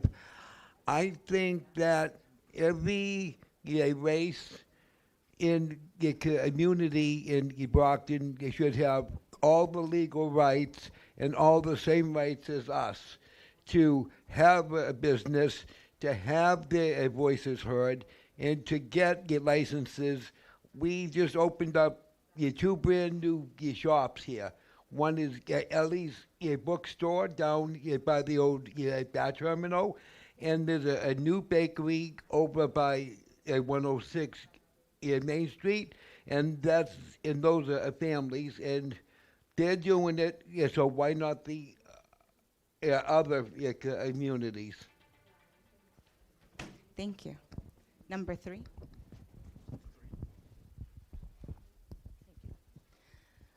Thank you, everyone, for coming. My name is Lisa Crowley, and I'm running for Ward 6 City Councilor.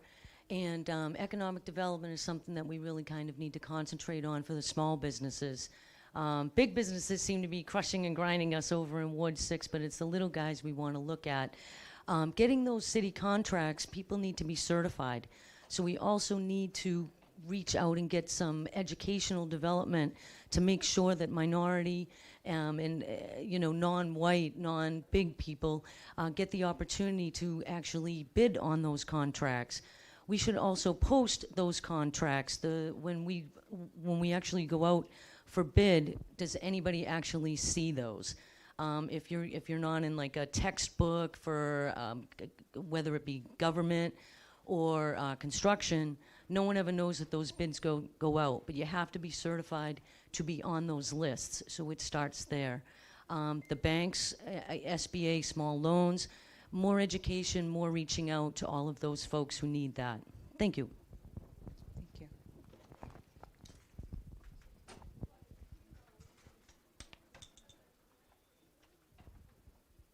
Greetings, everyone, and thank you for hosting that. My name is Matthew Delisme, and I am a minister. And for this question, it is a very good one. When you take Brockton, it is a very diverse city. So that means it's open doors pretty much for all the immigrants. And as you know, immigrants, when they come to the city, they always bring business with them. So small business, it is something that's very, very important for the community. And I don't think you need to have a connection to have a place to open a small business, because the cost is very expensive, very expensive. And I got a good example, it's myself. I used to own a business in the city, but because of the expenses, the daily expenses is too expensive. I have to go outside. So we need to make it affordable for all the people in Brockton. Thank you. I'm going to repeat the question for the next person just in case. So what ordinance or policy initiatives would you propose to expand opportunities for Black, Brown, and immigrant-owned businesses? Good evening, everyone. I'm Judith Nelson. I'm running for council at large. As a business owner myself, we'll work on getting everyone bank ready, meaning helping them to know how to structure the business from starting to finish. And also we need to have minority certified, as one of my colleagues mentioned, because if you're not minority certified, there's certain contract you cannot have. And especially we're talking about immigrant, we need to have those materials in a way that they can understand, as well as doing webinars or seminars where they can come together and network and have a lot of resources where they can actually get help hands-on. Thank you. Number 6.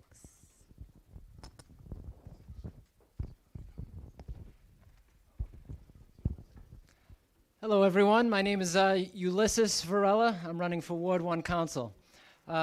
When I think about policies and contracts, I think about the process of a business owner wanting to open up a business here in Brockton, and that process and how difficult it can be. One of the things that I would be looking to do is improve and streamline that process so that person can get up and running as soon as possible. As you know, immigrants provide a huge economic value to our community, and we should be doing everything to support them. One of the policies that I'd like to highlight that I know downtown was improving the exterior of the buildings. I think a policy like that is great. We need to make sure it's accessible, that people know about it. We want people to feel welcome when they come in our downtown, and a policy like that works well for everybody. A rising tide lifts all boats. Thank you. 7, yep. Hi, everybody. Jed Haresco, J-E-D. You might have seen my signs. I'm running at large, which means I'm running citywide for the whole city. Brockton Beer, our Black-owned brewery, which is closed right now. It's an absolute shame. There are many reasons for that, but the city was not a help in any way. One of the things the city did is the parking authority agreed to lower the cost of the parking lot that Brockton Beer rented last summer so they could have an outdoor beer garden to $100 a day, and they thought that was an achievement from the city side, instead of charging them $200 a day. But some days they didn't even clear that much money, right? Now, so I did 21 events for Brockton Beer for free, except for beer and food, as you might see here. Last year, trivia events, DJing, because I think it was such an important institution. It's important we have a third space where we all feel comfortable in going. There's some places in this city that people like my girlfriend do not feel comfortable going. So I think it's important, as others have said, that we pave the way for folks. Thank you. Number 8. Good afternoon. I'm Marlon Green, and I'm running for Ward 1 City Council.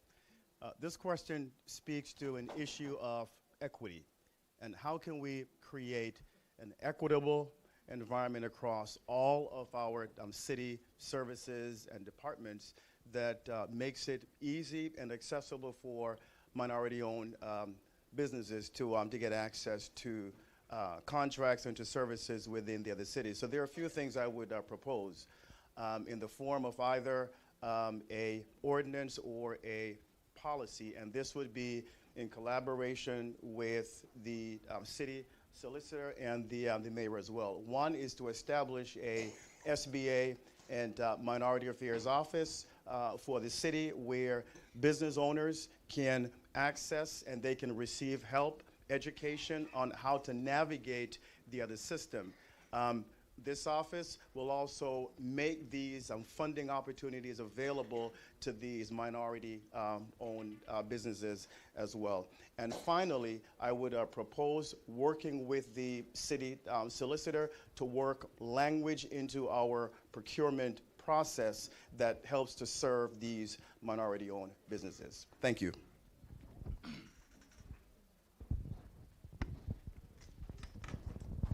Hi, my name is Keith Hayes. I'm running for Ward 5 City Council. And first and foremost, I was a DJ also at Brockton Beer Company. It is sad to see what happened there. But one of the problems with that is that we didn't support it like we should have supported it. I heard all the excuses why nobody could come. That's part of the problem. One of the things that we need to do in this city right now to help this city out and help black-owned businesses, I would say, look at our long-term Brockton businesses that have been here forever in Brockton. Take those businesses, have them become mentors to new black-owned businesses and give them a tax break so they can teach them how to navigate and how to get through the process and how to build their business brand. I dealt with a situation 2 weeks ago where someone invited me to do their event, a black-owned business, but guess what? Her event was canceled because why? She didn't properly file for all the permits. Nobody told her. She thought she was going to throw this event, sell food, and then she got closed down because she didn't have the proper permits and she wanted to make it a race issue when it wasn't a race issue. If she had a mentoring Brockton business to teach her this, then we wouldn't have seen these problems. So that's one of these things I would do for Ward 5. Thank you. All right. No problem. Thank you. Hi, everybody. My name is Ellie Texera. I am also running for City Council in Ward 5. So what I would propose is having something that is streamlined, right? So when you go open a business, instead of meeting with different departments at a time and then having to bounce around between different ones, just have them all at the table at once. That way you know exactly what you need and everybody knows what the requirement is. As far as the city contract, I find it hard to believe that people of color are not qualified for the city's contracts. So I think we need to look at who has applied, why they are not getting these contracts, because in the past we have had lawsuits of people of color not being given jobs in the city or getting contracts in the city. So we really need to look at that, because I do find it hard that people of color are not applying for contracts. Again, these are things in history past. The city has had issues with this, and so we need to look at that. Thank you. So I heard definitely access to more resources, specifically our immigrant families that come here to produce money. Also, our black-owned long-term businesses receiving mentorship from other successful long-term businesses. I heard aesthetics. Can we fix the aesthetics when we think about downtown, right? I heard a lot of value on economic empowerment. So thinking around that, how do we continue to push that forward when we think about policies and initiatives? How are we pushing economic empowerment? All right, so I'm gonna ask you another question, and then the audience will get some questions from that. So the second question, what initiatives will you support to create sustainable, well-paying jobs in Brockton? And how will you make sure that residents, especially youth and underrepresented communities, have access to the training and opportunities they need to fill those jobs? Okay? So what initiatives will you support to create sustainable, well-paying jobs in Brockton? And how will you make sure that residents, especially youth and underrepresented communities, have access to the training and opportunities they need to fill these jobs? So we're gonna go from 10 back. So Ellie, thank you for volunteering to go first. I wasn't volunteering. But anywho, so Brockton does have good jobs in Brockton. So let's get that first correct. The problem is that a lot of us have applied for city jobs here, and for whatever reason, we are not getting called back. I myself had applied for an immigration director job at City Hall and never got an interview. Instead was told if I wanted to be an intern, which I have a master in social work, so that didn't qualify for me. So I think we need to start making sure that people in Brockton are being interviewed and being offered jobs that they are qualified here, so that way they don't have to go outside of the city to work. I went outside of the city to work. I work in Boston because I couldn't get a job here in Brockton. We have great places that are hiring, like Brockton Neighborhood Health Center offers a lot of education when it comes to the nursing program, when it comes to pharmacy, and they're hiring people in Brockton. They even have a program for the youth that they're starting to take the youth at high school level. They will train them in medical assistant, and then they will continue to work with them in getting their nursing degree. Sorry. Thank you. You guys are not given enough time. So we're gonna go number 9, yes. So when it comes to the youth, I see some discord with the youth of Brockton trying to get jobs. You know, there's this whole thing, 15, 16, trying to get work papers, and it seems like that the school system is not doing a good job of letting the youth of Brockton know where and when they can get jobs. Like you said, the youth supports this city. You know, they're our future.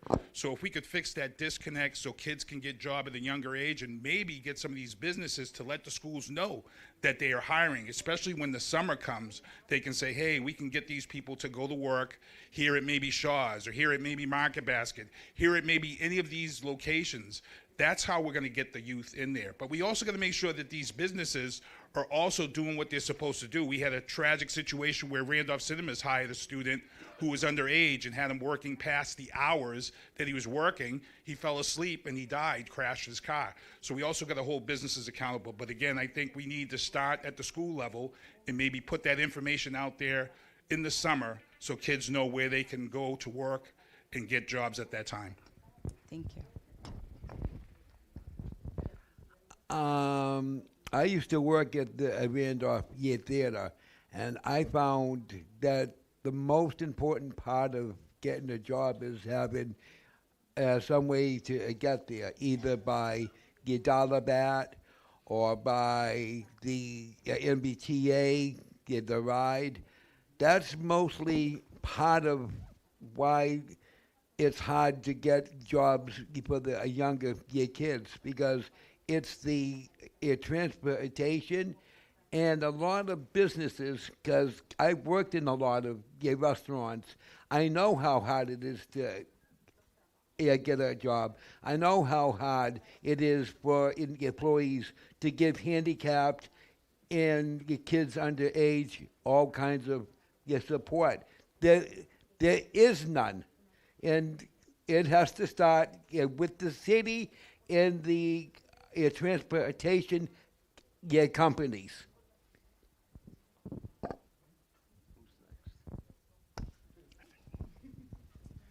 So I think there's a few things we can do. I'm good? Okay. There's a few things we can do. One, I think that it's important that we create a business-friendly environment in Brockton, and we continue to do that, and we be more aggressive in creating that environment that attract more high-paying jobs and businesses. And also, the quality of life is raised, and we make that a priority so that we can retain the other talent that we have within the other city. Third thing I would suggest is creating a partnership and really making that partnership available and aware to the entire community. Boston ran a very good program when I was a kid growing up, Private Industry Council, PIC. And that was a partnership between the other city and the business community and the school. And they provide thousands of jobs every year, not just in the summer, but throughout the school year to support our students. I think we need that kind of partnership in Brockton. Thank you.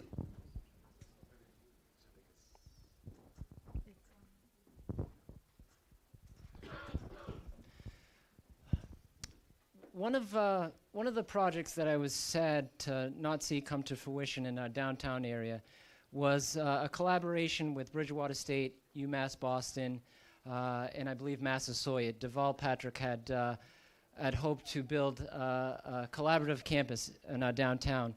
I thought that could have been very helpful, particularly for answering, addressing this topic here.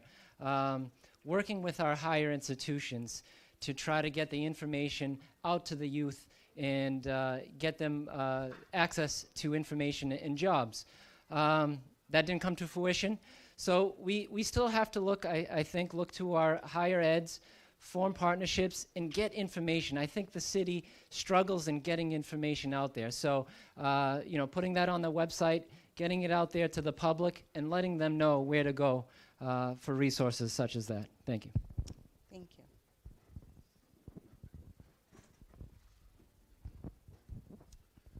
So I came from Boston. I used to work for this, under Mayor Menino, the city's Office of Jobs and Community Services. I ran a large grant there. We were what's called a workforce development agency, so we work with all those folks, pick summer jobs. I oversaw 875 young people working in summer jobs over multiple summers. Those were programs both to do neighborhood cleanup, to get knuckleheads off the street, as well as teach skills, introduce young people to different career paths.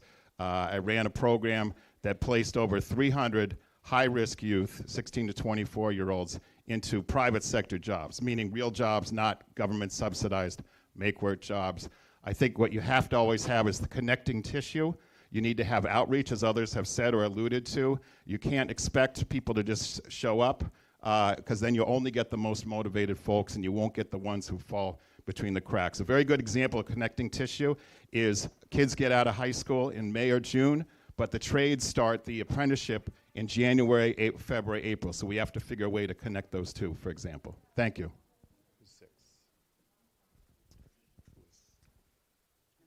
Number 6.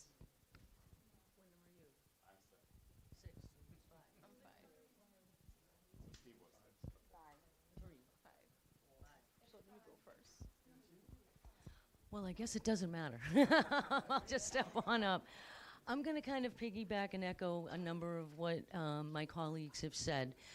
We obviously need a collaboration, whether it's higher education, whether it's the business community. I think we really need to engage our business community.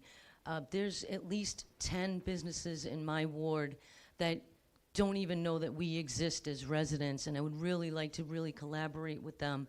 I think we could also reach out to some of the business schools, Bentley, Babson. Hey, come and take a look at the spaces we have here. Maybe they could start a satellite school. I think the collaboration that they were talking about with the higher ed down in downtown would have been great. Why did it stop? Why can't we keep moving that forward? But what it takes is initiative, communication, and reach out, and the desire to do it. If people want it, we can do it, because where there's a will, there's a way.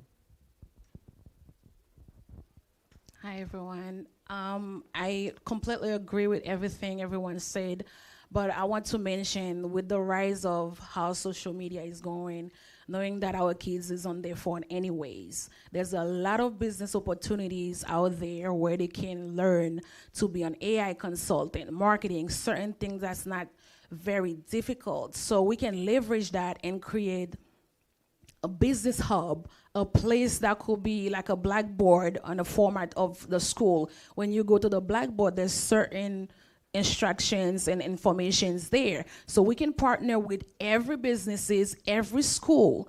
They come to one platform. Like we can say, okay, Harvard University is offering French for free. Then the kids can go there, they sign up, and then they go ahead and apply. And we need to have business networking for them as well, so we can come together in one place so they can hire them on the spot, train them, educate them, and have a mentor to help them navigate.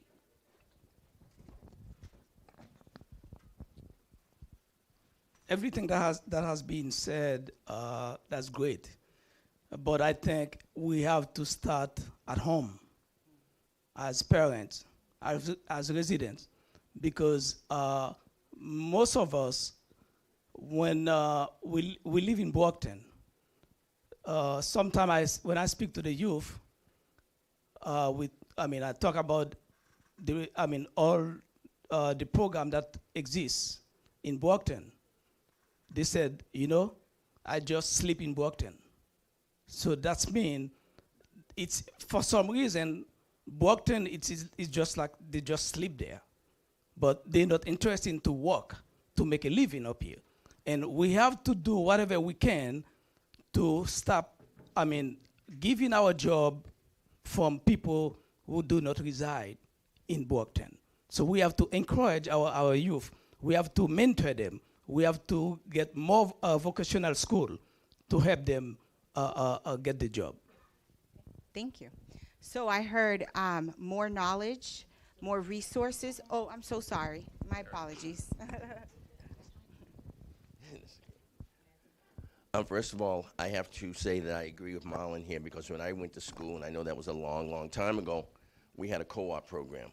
And that's something that I believe that if the city collaborates with some of the businesses here in Brockton to divide up the salary, basically we can put some of these students that are in school into jobs. But when you talked about high-paying jobs, I think the problem that we have here in the city of Brockton is nepotism. And that is because of the fact, and I've seen this just recently, to where there was a gentleman that's been in a civil service job for the past 30 years, retired, and the city hired him back into one of the city departments. Okay, now that's a job to where this guy now was on our payroll. We paid him already for 30 years. He's on the payroll. Now we're paying his retirement.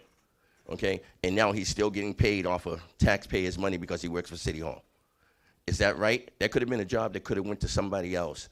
That's a job that could have went to some kids. As a matter of fact, with the money that he's probably making, it could have went for 2 kids.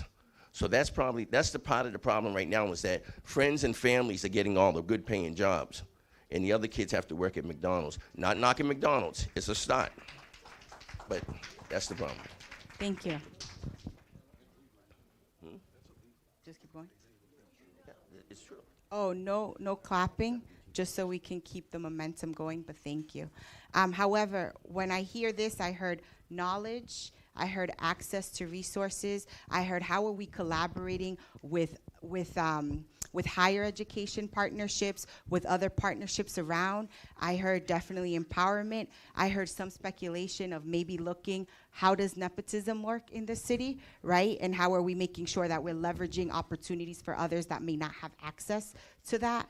And I heard definitely the power of mentorship. How are we mentoring our youth to be able to give them the knowledge to have that access? So I'm gonna go ahead and ask the questions that you guys came up with. So we're no longer collecting questions. From the questions that we collected, we chose 2. What we're going to do is, we started with Ellie, now we're gonna start back with Gary Keith, and then the next question we'll start with Ellie again, and then we'll have our closing remarks, okay? So this question from the audience: if you had to reduce the budget, what would be the first department you would look at and why? Wow, that's a good question. And I would start at the top. I would start at the top because of the fact that I think sometimes to make life a little bit easier for the mayor's office and some of the higher up offices, they have more people working in there to make their jobs a little bit easier. And sometimes you can actually have, in the management positions, you can actually have a person that actually could double into 2 departments, okay, instead of just running one, you know, or having someone in charge of each one.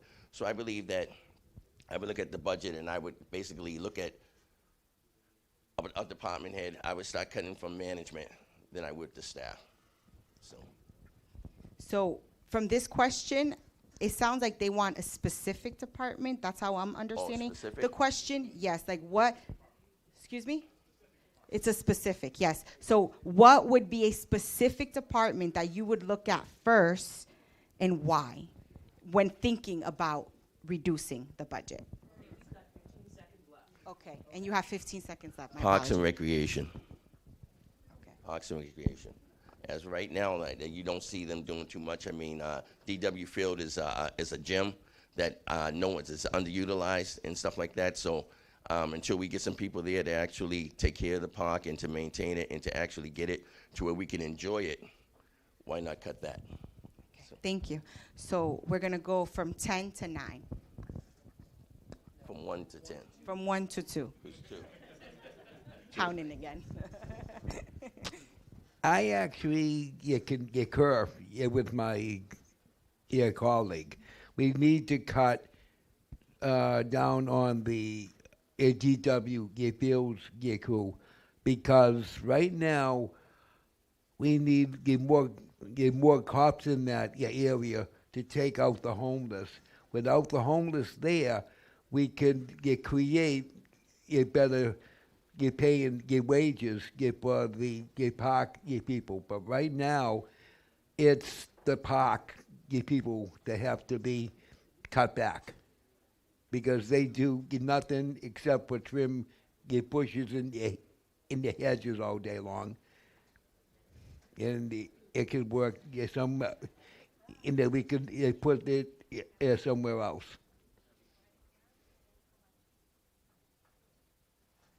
You can go ahead and pass the mic. Who's 3?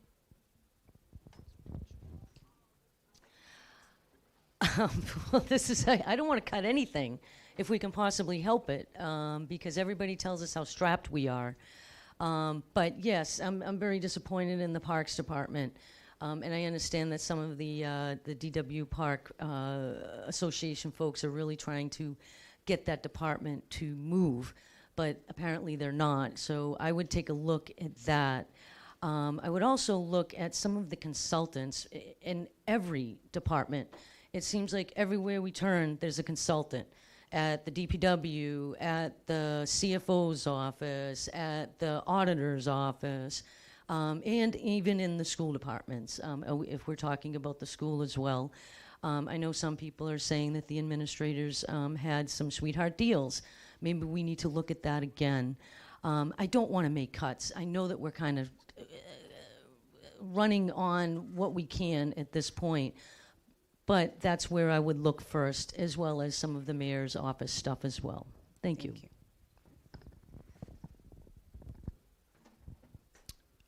Making cut is always something very difficult to do. But myself, I will go to the mayor's office because as the head of the city, if you need to make a sacrifice, I think the mayor is supposed to do it. Thank you. Hi, everyone. I'm very satisfied with the park, but I am concerned with 2 departments, the mayor's office and the city auditor. If we're missing a lot of money, where did it go? Is the person qualified enough to do the job? And also for the water plant, we're paying over $9 million a year for something we're not getting. Can we look at the contract and draft it in a different way where we can get credit when we don't get water? So we don't have to pay them $9 million every year. That money could be used for something else.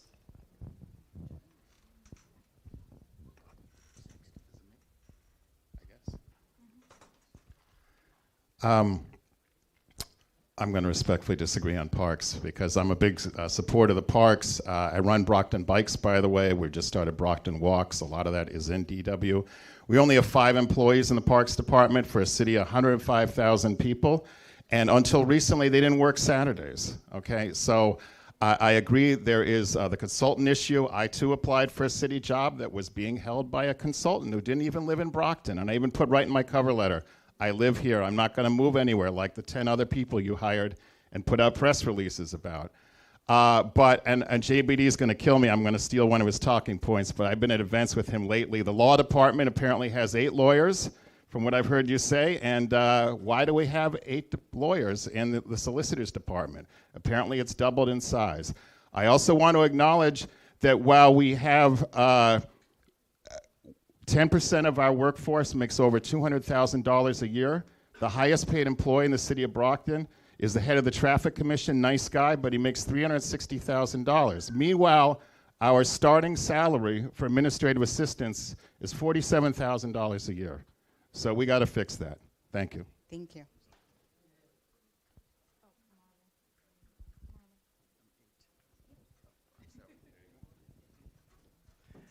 Thank you. I appreciate the question, and that's actually a hard one. I'm not particularly sure which department I would start with.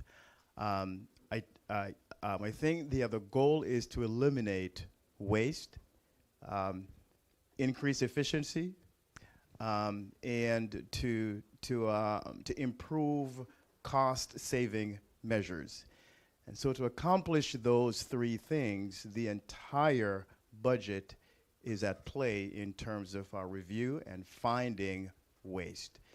In my role as a senior research manager at Boston Children's Hospital, I occasionally utilize consultants on the different research projects that we do.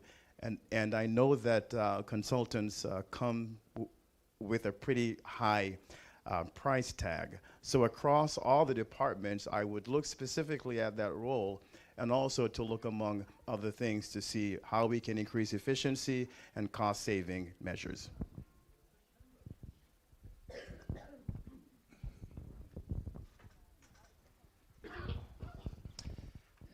As a commissioner on the Parks Department, I would not cut. That was a loaded. Thank you for saying that. Tim, yes, very short-staffed. And I would hate to see that department cut. A city of 105,000, we have parks in every ward. So those parks are for our children. So let's be very cautious on the answer we give tonight. What I will say is, Marlon, I'm with you. Waste is the key. You need to look at it from a holistic standpoint and identify waste wherever possible. Don't want to lay anybody off. It's about government should be efficiency, and it's about identifying those inefficiencies. So with that information, you then can move the course. Thank you. Someone's asking, what specific department did you want to look at when reducing? I'm saying the whole thing. Okay, the whole thing.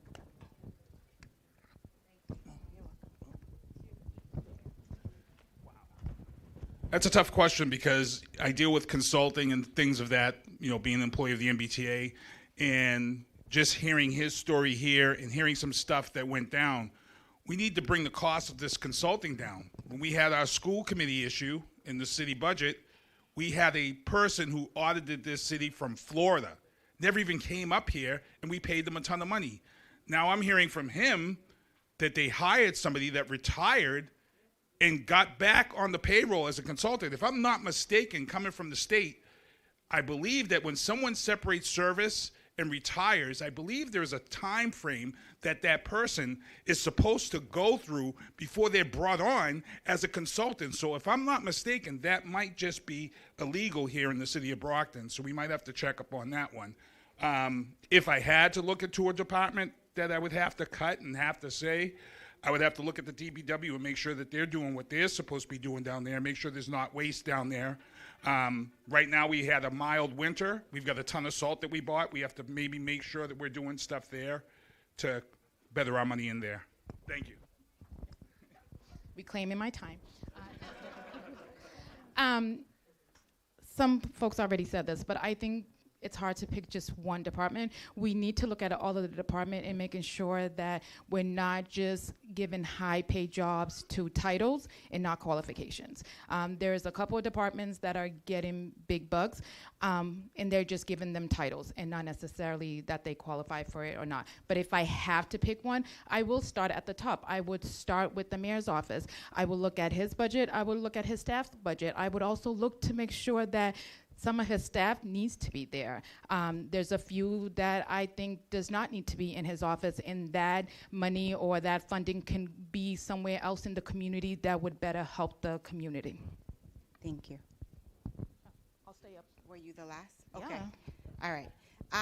As a voter, I just wanted to give my perspective too, which I honor everybody's responses and perspective. However, I do have to say that the DW literally was a huge part of my journey in this chapter of life, in being able to preserve and retain that. So I think when we think about parks, they want me to move on. So we're gonna move on then, that's okay. All right, so in what ways are the anti-camping and anti-loitering ordinance impacting those who have been fined? Would you have supported these ordinances? Thank you for that question. I'm very passionate about this because I do live in Ward 5, and of course we are impacted by it. So the encamping, against it, completely against it, from day one was against it. Has anybody been fined? No, no. So what we did is we set up consequences and then did not enforce it. As we know, most of us are parent here. If you set boundaries with your children, if you say, if you do A, this is gonna happen, and then you don't give that consequence, what's gonna happen? They're gonna continue to do it. Since the ordinance has been passed, it has gone worse there. It has increased, and now they're moving away. They're still under the bridge, but they're moving over to the housing department. That's right there. They're moving over to other parts of Ward 5. So no, I did not agree with it. I will not support it. I'll continue to fight against it, and nothing has happened. We just have an ordinance that's just sitting there. It is not being implemented at all. Thank you. So we will go back to 9. Hi. With the homelessness, yeah, it's a useless ordinance. It was useless from day one. It wasn't going to work. You weren't going to find these people. These people were never going to come up with the fines. It's useless. What we need to do is address that issue and get down there and find out why these people are out there. As we all know, it's not just drug related. It's also mental health issues. It's also some people out there who, I have a friend, David, who passed away, who was out there on those streets. He chose that lifestyle. I don't know why. I can't speak for it, but he chose that lifestyle. We have to find out why these people are there, and we're running out of options. As I heard Eugene Kavanaugh talk about, Title 35 is one of the ways left that we can help get people off the street. We've got people on the streets that I heard from Les Villar, someone who has autism, who wasn't able to balance their budget within the home and was evicted and is now homeless. And because we have programs that don't satisfy people between the ages of 20 and 50, we need to figure this out. We need to go back and turn over what Bush did years ago. When Bush took money away from mental health facilities and getting people mental health, that's where the problem began. We need to get those fundings back.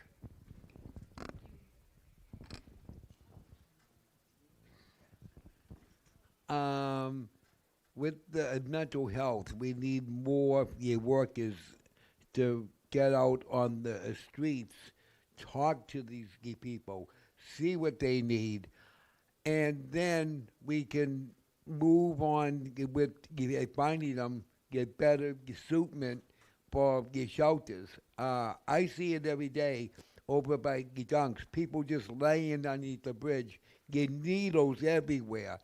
And they try to clean it up, but it just gets worse. I live at 106 Main Street. I see it all the time. People sleeping in the doorways. The managements, businesses, they want it gone. And we have to do something else to get more shelters and get more workers out there to help these people. Thank you. Number 5. Who's 5?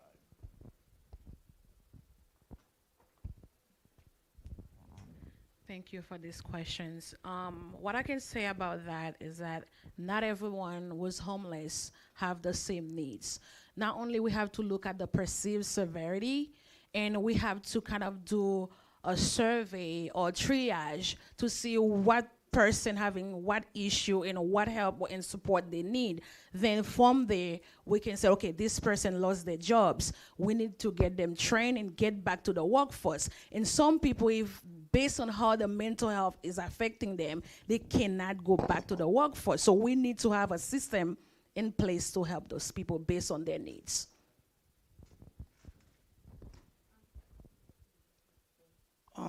Camping and lodging, since I've been in Brockton, it is always a problem. And but when you ask the question to the politicians, to the people who've been elected to do what they're supposed to do, it seems like they just they don't have an answer for that. But sometimes I want to know, passing that ordinance, is that just to let the residents know they're doing something? In front of my church, 80 Pleasant Street. So we are dealing with homeless all the time. We have to go deep down to the south to know exactly where is the problem. And if we can go sometimes to the parents, to the family, to ask question, and then to make sure we got resources available for those people.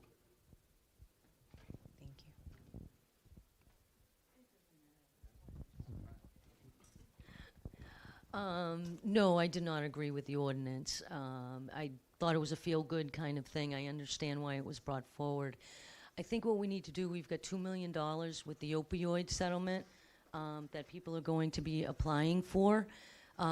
What I do think we need are these crisis teams that are there basically around the clock.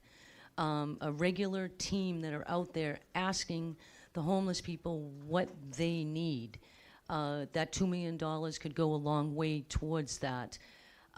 Because if there's so many people with so many different issues, depending on what issue it is on that day and what people they are that day. Because they change and they move around and we just don't know who they are at any given moment. So that money could be very well used. Nonprofits, if you're out there, if there are crisis teams, and I think there are the ones at the state, I'm going to try and reach out to them to make sure that they apply for that money, because I think that's what we need. The city, the mayor can't do it alone. I think the businesses need to collaborate as well, and it just can't be us doing it alone. Nope, sorry. No, I did not agree with the other ordinance for a couple reasons. Number one, the other ordinance is a poor attempt, I think, to treat the other symptoms, but not so much the root cause of the issue. I come from a background, healthcare and ministry, where the other focus is really on caring for people and how we can find solutions to making their lives better. So the issue of homelessness is more than just a simple ordinance. It requires a comprehensive, collaborative, community approach to find solutions and to create wraparound services to help these individuals who are on the streets. I don't believe that they're there because they want to. And so we need to find ways to help them, and in helping them, you're actually helping the community. So again, I did not agree, and I would not support that kind of ordinance because it does not solve the problem.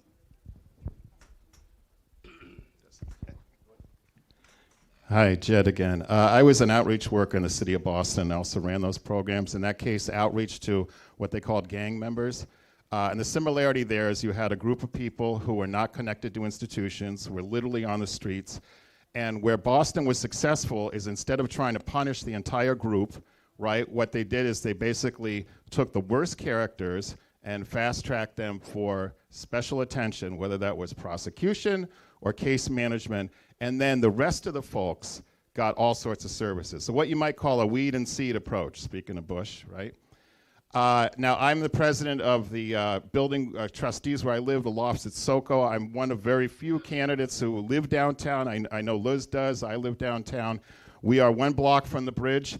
I don't think as progressives or liberals we can ignore the problems, though, and sweep them under a humanitarian rug, because those problems are real, and I get why people are furious.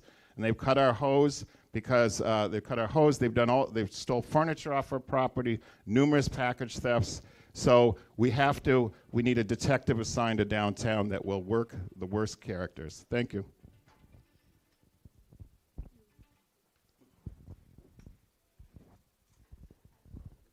Somehow I got skipped over. I forgot how to count.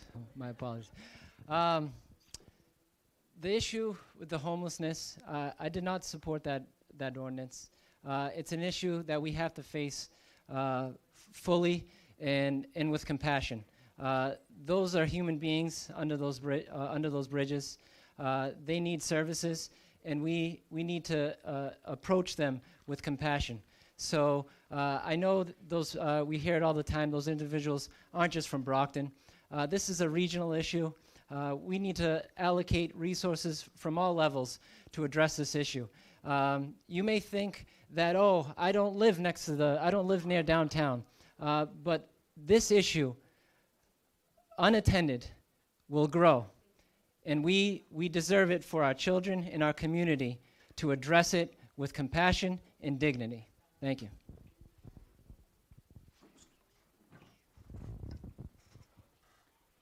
First of all, I do not support it. Okay, I think it was actually a stupid ordinance to begin with. And the reason I say that is because there used to be a song out that said, nothing from nothing leaves nothing. Okay, you can't ask somebody that doesn't have anything that you're going to find them. Do you think they really care? And first of all, the thing is that no one ever grew up to say that they wanted to grow up to be a drug addict or homeless. Okay, those are situations that happen, even the mental illness. But the thing is that we have as many churches in the city of Brockton as we have liquor stores. Okay, why don't we start reaching out to some of our churches, okay, who are getting tax-free, incentives off of their 501c3. Why don't we go to them and have them start helping us also with trying to house some of these peoples. We have gymnasiums. Like, I'm a deacon in my church. We have a gymnasium that could probably sleep 100 people, okay? And if all the churches did that, we can try to help and do something. I mean, it's a situation that no one really has the answer to, but we have to try to do something. Finding them is doing nothing at all, because going to jail, they just come right back out, and what are they coming to? Okay, either way, they're on the taxpayer's burden. Thank you. Gary, you're the first one, right? You're number one? Yes. All right, so now we're going to go on. We're going to leave the mic with you, and you're going to go on and give your closing remarks. You have 1 minute. Yes, I'm Gary Keith, and I'm running for city councilor for Ward 3. And I ran in the past, and I've been serving the city of Brockton since 2013, when Mayor Carpenter actually appointed me to the planning board and the zoning board. I've helped plenty of businesses along with Teen Challenge. It was one of the things that I did is I helped Teen Challenge come up with a 64-bed extension to fight the opioid addiction. And it was my vision and idea that I gave to them to where now they have a short-term facility in the back of their building also. I also fought the synthetic marijuana situation that was down at the gas station there on Montello Street, right across the street from City Hall. I'm not new to fighting for the citizens of Brockton. Anyone that knows me knows that they have been able to call on me, and I've answered. The thing is that I can only go so far because I never had a seat in City Hall. So I'm asking you this time to help me get to serve you in City Hall, because I am the only Democrat running against in this race as councilor for Ward 3, okay? And so I'm asking you for your support. Thank you. Who's number 2? Well, I am Stephen J. Clay. I am running for a city councilor at Gay Lodge. This is my first time in his gay battle. I got a bunch of great candidates. And my vision for Brockton is after-school jobs for these young students, cleaning up the parks out of all the needles, beautifying the playgrounds, putting in better basketball courts, trying to get small businesses back downtown, like in the old days of the mom and pops stores. We need to bring Brockton back. We need to help out the homeless. We need to help out the handicapped. And I'm all for it because I'm handicapped myself.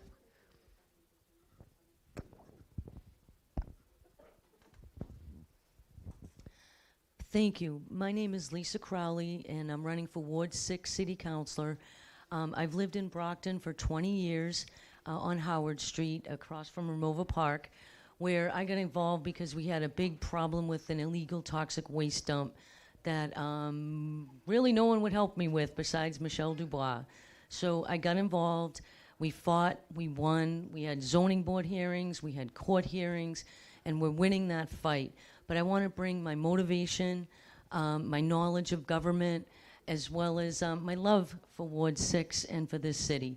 This is a great city. We have a lot of problems, but we don't have a lot of problems that are different from any other city. If we work together, we can solve them, or at least minimize some of the bigger ones that we have. So I want to bring also transparency and openness to Ward 6. We've kind of been closed for a while. We kind of want to get back to the basics, like when Michelle Dubois was our city councilor, as well as Donna Daly. We need a change in Ward 6. Please vote Lisa Crowley for Ward 6. My name is Matthew Delisme. I've been living in Brockton for the last 26 years. And I volunteer as a chaplain at Bridgewater. And also I am currently volunteering at BVNA. And my whole life is serving. So I am humbly asking for your vote. Vote for me. Vote for Matthew Delisme. Is voting for a safe street. Is voting for housing control. Is voting for better education. Vote for Matthew Delisme, September 16, Councilor at Large. Thank you.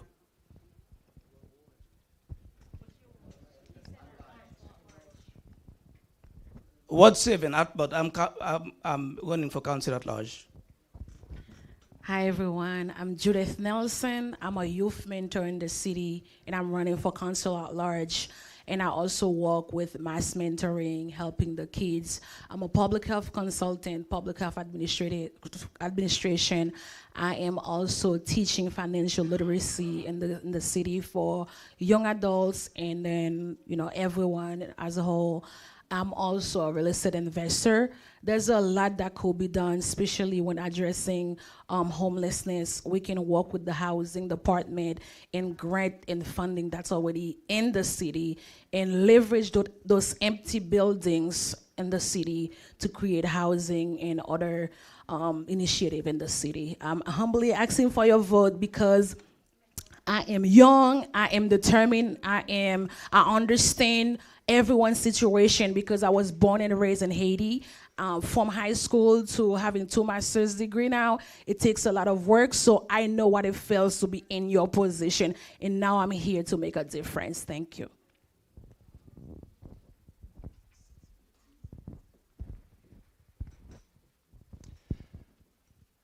Thank you, everyone.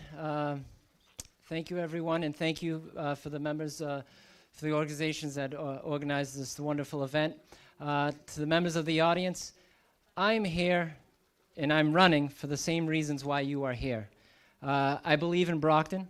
I believe in a better Brockton for our children in our future. For the past 11 years, I've worked at Plymouth Superior Court. I work downtown. I'm in charge of our finances at the courthouse. I've dedicated my whole life to public service. Here I am raising children in this wonderful city.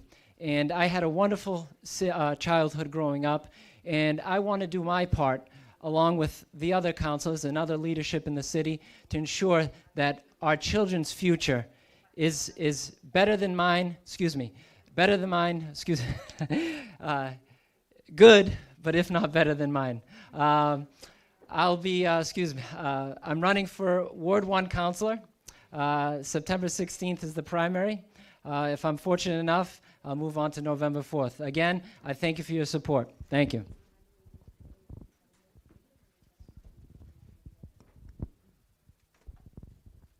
Hi, Jed Horesco again, JED, running at large as one of your citywide councilors. I've knocked doors all over this city, and the number one issue is traffic, meaning speeding cars and dangerous intersections. Usually the Traffic Commission meets in this very room, and usually at best there's maybe people in the first two rows. We need more people to come out. There's a supporter of mine in the audience right now who was hit in a road rage incident and was out of commission for 9 months, if I remember correctly, and has metal on the entire side of her body of replacement.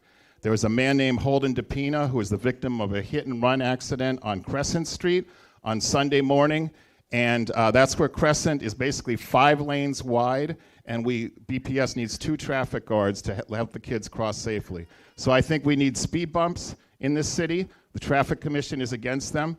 And I also believe in doing the work, so I really do cut down weeds from traffic signs around the city. I filed 109 See-Click Fix reports about potholes, all sorts of issues in this city. I believe in doing the work. Please come out and vote for me and for any of the other reformers here, because we need your help. Thank you.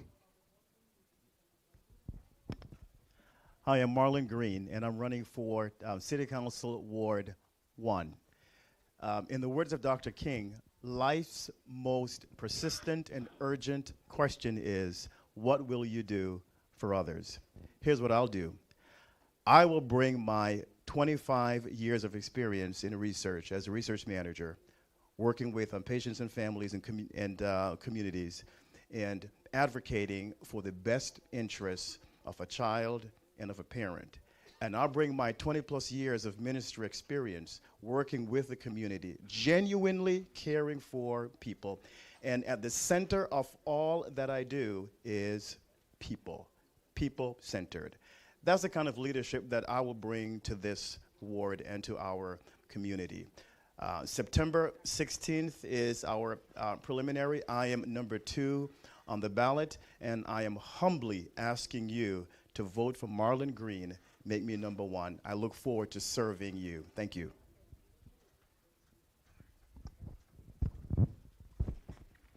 Keith Hayes, Ward 5. And before I get into this, I just want to say I'm a Brockton statistic. In 2010 and 2013, I was discriminated against for applying for a job at the DPW where they put B for black on my resume and A for Afro-American. Me and another person almost brought this city to bankruptcy over this case. Back in 2023, while crossing the street to get a haircut at Corey's spot, I get hit by a car in the crosswalk. Fractured my knee, tore my ACL, my PCL, my MCL. So I know about these things.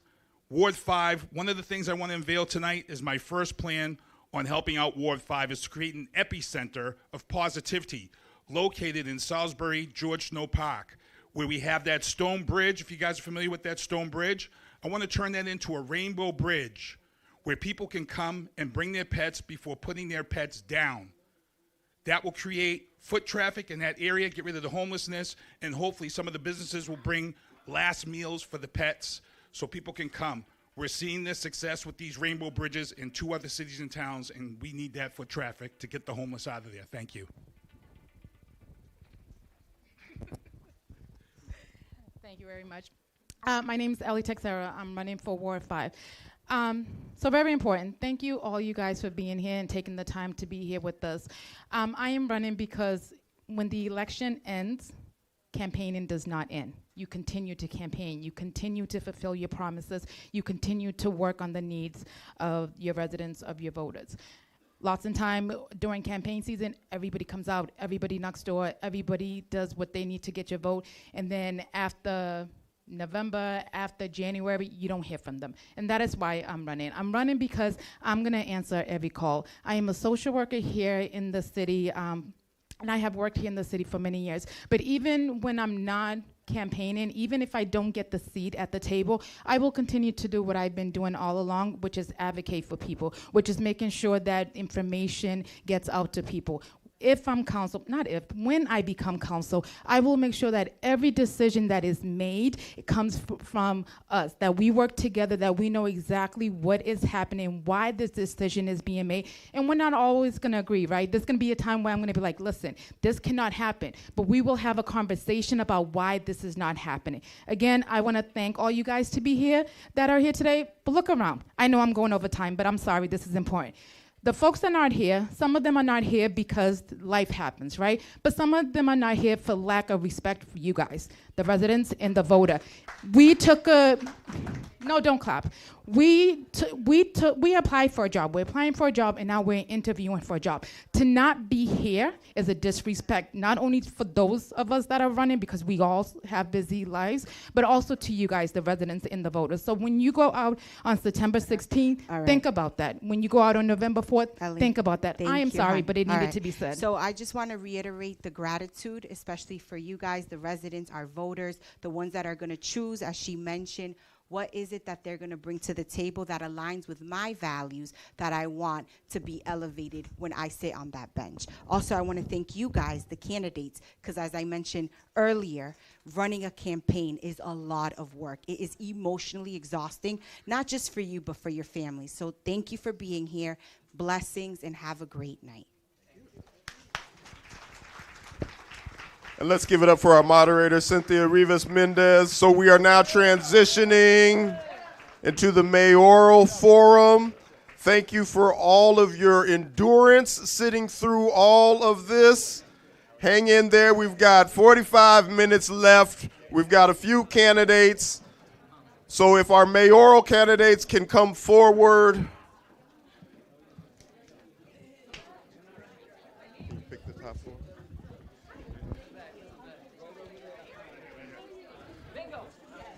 And if we can get someone to remove some of these chairs, I believe we have 4 mayoral candidates. And I'll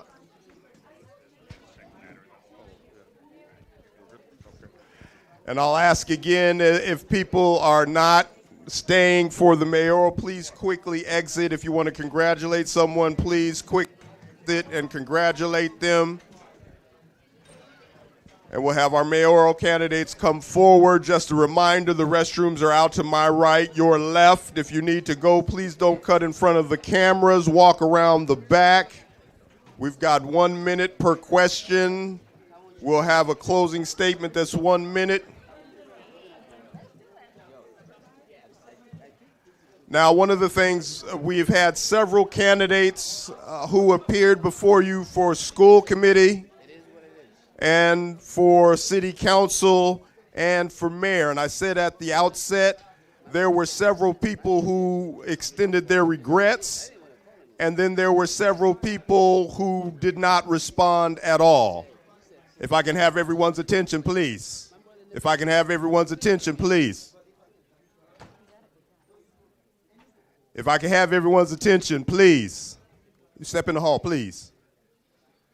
Now, for our mayoral candidates, I just want to say there are some people who extended their regrets. There are some people who did not respond.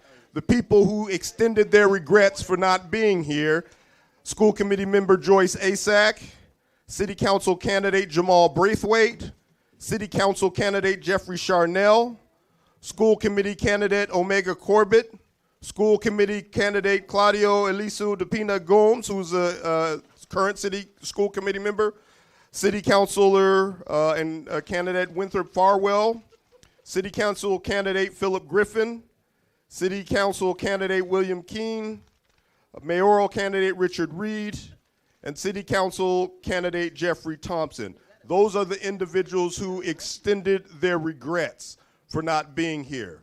If there are other people who you know who are running and you did not hear me just mention their name, they did not respond to multiple efforts of outreach to be here to talk to you, the residents of Brockton. So, again, I am your MC, but also your moderator, Rasan Hall, and I have the privilege of asking these candidates for mayor a series of questions. Some of the questions will come from you, but again, most of the questions are from the organizations that work and live in Brockton and the people that we serve here in Brockton. So does everybody have a number? She took it from us, but yes. But you know your number? Yes. Oh, wow. Okay, well, as you have 1 minute to respond. Do I have our time? Let's give it up for our timekeepers as well. They've been doing a tremendous job staying on time. Oh. You have an announcement? Somebody has misplaced or lost a wallet. If you have misplaced or lost your wallet or hand satchel, please let us know. If not, thank you, David.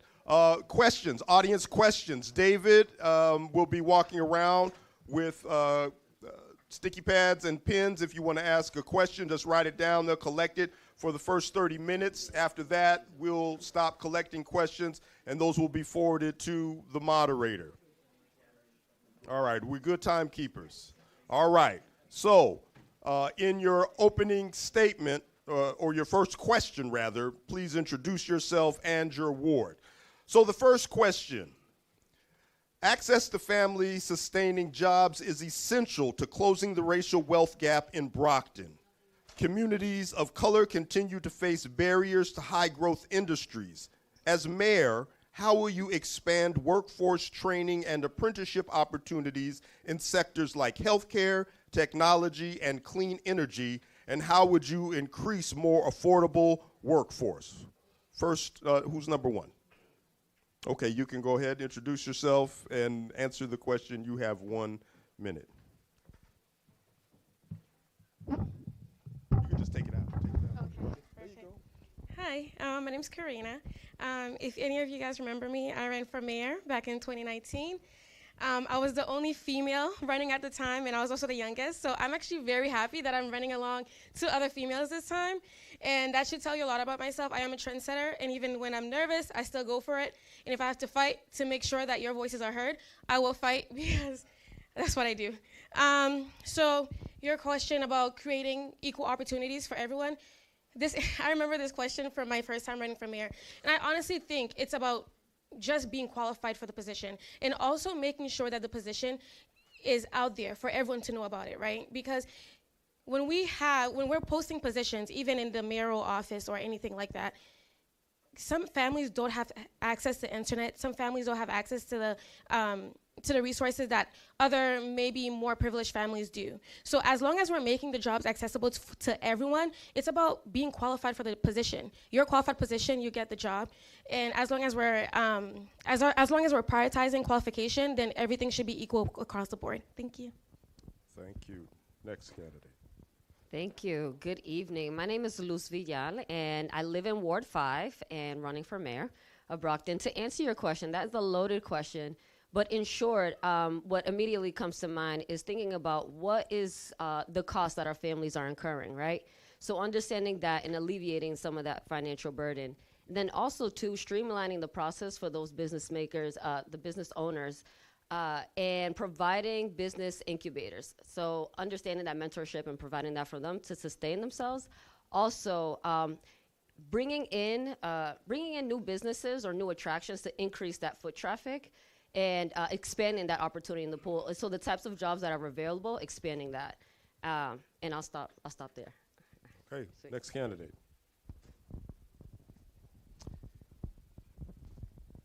Yeah, good evening. JBD, some people call me Gene, some people call me John Bradley. When I'm court, I'm the guy with the long last name out there. I'm happy to be here, and I would like to thank the organizations for putting this together. But I'm also one of your city council currently serving. Number one, we have to do outreach. And one of the things that I've been focusing since I got on the council in 2017 and back in 2024 is that we as a local government, we don't really do private and public partnership, and especially when it's come down to the young people. And obviously, it's very tough because if you don't have enough revenue, there are certain things that you cannot do. In my view, if I'm lucky enough to become the next mayor, in the budget, I will dedicate $1 million to see how we can hire more young people to work during the summer, not just during the summertime, but also during the wintertime. Because for me, I guess if we can keep those young people, having a job, there is so much that we can do. But don't forget, we gotta think about what we can do to bring more business in our community. So one thing that I will do, I'll make sure that we give them tax incentive, but because we can give it to the business, why not our local residents? So we'll work in a private-public partnership to carry that on. Hello, everyone. My name is Eugenie Kavanaugh. Some of you guys may know me from a lot of initiatives from education funding reform, as well as housing, and countless other efforts inside the community. One thing that I'm passionate about and have identified, especially as a child requiring assistance clinician, that's where the courthouse is seeing our children who are being referred by our education system. We identified that we have a couple of periods inside of our education system where they're spending inside the classroom cafeteria. That's the one thing that we can start off at, is educating our kids for the job training right then and there. That's how we start. Yes, we can sit down here and work with City Council in order to create a community center in order for us to have an incubation system. In addition to that, yes, tax incentive does support, but it's the limit on the type of tax incentive that we do give business owners. That's the one thing that we need to start on, as well as bringing biotech industries here. A lot of education systems that are teaching our children. Sorry, I gotta stop. Thank you. Thank you. Hold the mic, because the next question, this is the second question. It is coming to you. Brockton has been deeply impacted by community violence, which disproportionately affects Black, Cape Verdean, Haitian, and Latino families. As mayor, what specific policies or initiatives would you support to reduce violence and address its root causes in our neighborhoods? So we definitely got to start off, like Keith Hayes said, with Chapter 37 and identifying not only the substance use that is plaguing our community, because again, as a CRA clinician, our kids are taking drugs, as well as they are coming inside of our school, and sex trafficking. So we definitely need to support that, as well as work with Chapter 37 with High Point, because that is an inpatient and outpatient community center with the drugs. In addition to that, we need to sit down here, those with domestic violence, we need to identify that, hire more police officers in order to address that, Family Community Resource Center in order to support our children, our families, in order to decrease that, as well as the DAC program, that's the Drug Endangered Children program, where we can sit down here and support our children around that, as well as teaching our community or informing our community more so of the services that we do have inside here, especially when it comes down to Black and brown folks that are very limited in knowledge into our High Point community in receiving drug substance use, as well as supporting our police officers and building community relationships with them. Pretty simple. On day one, what I will do, I will call upon the pastors and community leaders to have meetings, because the number one thing that we have to do is how do we keep our young people safe, and why are they out there, causing problems? Well, we are living in a community where there is nothing for young people to do. So at the end of the day, we gotta be able to create an environment whereby we keep them busy. And to go back to what I stated earlier, is having enough money in the budget whereby we can hire these kids. Number one is having a meeting with every single concerning citizen in this community to see what best that we can do as a community to solve that problem. That's why, as my platform, I believe in community policing, not just law enforcement, but how do we work in collaboration with the police department, the local leaders, and of course the pastors, to bring that, how do I put this, togetherness as a community, thereby we can expand on what we can do. That's what I will do on day one. Thank you for that very important question. In terms of public safety and how certain communities are being disproportionately impacted by the violence, I also wanted to add our folks not of color that are impacted by the opioid crisis. So we see all of that here in Brockton.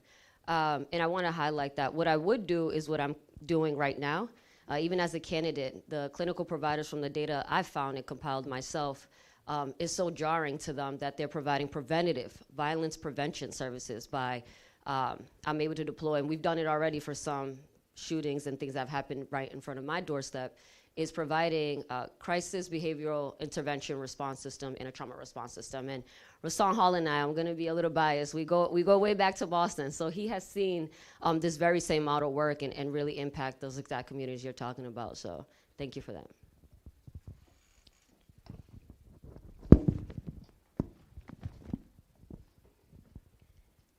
Hi. So in order to lower crime rate, we really have to look at the root of the issue. And the root of the issue, it starts anything when it comes to a lot of the things when it comes to crime rate, it starts with our education system, our schools, right? So it's really about investing more in our youth first. When we invest more in our youth, then that means that we're investing in after-school programs. That means we're keeping our youth off the street. And by keeping our youth off the street, we're also keeping them out of gang activities. And also just increasing police-community relationships, right? The more comfortable that you are with your police officers, the easier it is, like the more comfortable you are to contact them about your ideas and what you see wrong in your neighborhood. And also like just putting in place neighborhood liaisons and seeing the police as our partners and not just law enforcers, because when we're seeing them as law enforcers, then we're less likely to go to them and be able to prevent crimes that are happening. And also affordable housing, right? When you're looking at the poverty rate in Brockton, a lot of these crimes are caused by the fact that we have a high poverty rate, higher than the nation's average, and here in Brockton. If we're lowering our poverty rate and creating affordable housing for people, then we're also attacking the violent crimes issue here in Brockton. Sorry, I really have to stop, but I can go on. Okay, well, hold the mic, since you want to go on. The next question, nearly half of Brockton residents did not return their annual street listing, or city census, which resulted in their voter registration status being deactivated, or they were listed as inactive because they didn't fill out the municipal census. It even happened to me. As mayor, what steps would you address, or what steps would you take to address this issue, making sure that when people don't fill out their municipal census, they either don't end up on the inactive list or some other initiative to make sure they're filling out the municipal census? I'm a big believer in prevention is better than cure, right? So let's actually address the issue. So they did not fill out the paper. How about let's get our youth involved, right? Because we're trying to keep the youth off the street in general. So how about creating volunteer programs where they're able to help go door to door and getting people to fill out the census in order for us to actually, instead of thinking about the consequences to these issues, let's actually prevent this issue from happening. So by creating this volunteer program, or even people in general, the elderly community who are looking, like people who are in retirement and are looking for things to do, they can be part of this volunteer program to go door to door. It's not about just campaigning when I want to become mayor and I'm going to go door to door and be like, vote for me. But hey, let's actually keep the door-to-door going and help people like fill out the censuses so that we don't have that issue again next year. Thank you. So part of my campaign, I've also been running a voter education campaign, and there are folks I've been registering to vote, and we've saw that they're inactive. So there's two things that are supposed to happen. One, the city is supposed to send you a letter to fill it out, and if you're like me, you did not get that letter. I don't know how, I live across the street. And then secondly, when you go to your polling location to vote, you're actually supposed to be asked by the person checking you in that also checks your license and ID.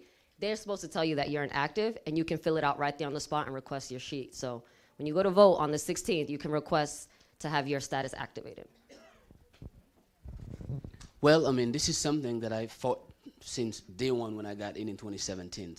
The first thing that I did, I passed an ordinance to create access to voter registration, because obviously some people can access it online, but some people may not be able to do that. On day one, I demand that, we create this ordinance whereby any places that the city gives money to will carry that. I don't know if they are carrying it, but I did that. But it's also the responsibility of the election director to reach out to people and let them know.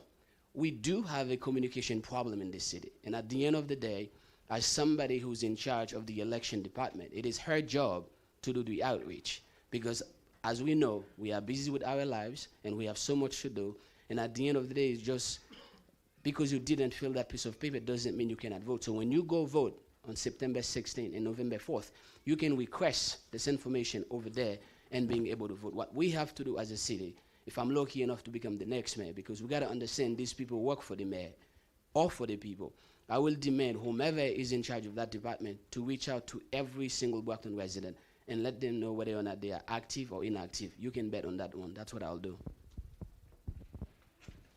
So during 2020, you guys probably see me knocking on your doors to do the census. And I do apologize because it was during COVID, but honestly, it needed to be done. And I have also supported the city with the election and civic engagement, civic education, as well as knowing when to vote. So that's something I believe the city elections office should be working in partnership with other communities, because it's not only just going out there to vote and making sure that you have your ballot. There's some folks that honestly do not know how to vote, or it's not so much who to vote for, it's how to vote and the importance and the impact that it has in our community. So that's something that we definitely should work with and partner with other community organizations, especially the nonprofits, because we do have a lot of amazing community organizations out there that is not only out there teaching you guys that what's the ballot looking like, but they're educating you guys on the city budget, as well as other things that's going on inside the city that is very important that some folks really do not know or may be aware of. And it's really important, especially when it comes down to our youth. Thank you. We're going to switch it up a little bit, and if you could give it to Councilor John Bradley Durencourt. So the next question is, if elected mayor, what would you do to protect the city and our residents from the ICE raids? Well, let's face it. I mean, number one, I've done it before. I don't even have to talk about it. We need a clean, safe community. And here's what I said. If you come in this country killing somebody, if you come in this country raping somebody, if you come in this country hurting a little girl or a little boy, I'm not responsible for you. But if you come in this community trying to put food on your table, helping your family, building that foundation, I will always be there for you. I've done that before, and I will never change. Because you know why? As a kid that was born and raised in Haiti, this country gave me an opportunity to be somebody, whereby I will never and ever step on anybody's foot pretending to be somebody that I'm not, to do something that I will never do. And as you guys probably recall, in 2018, I was Elizabeth Warren guest to the State of the Union address because of my stance on what was going on.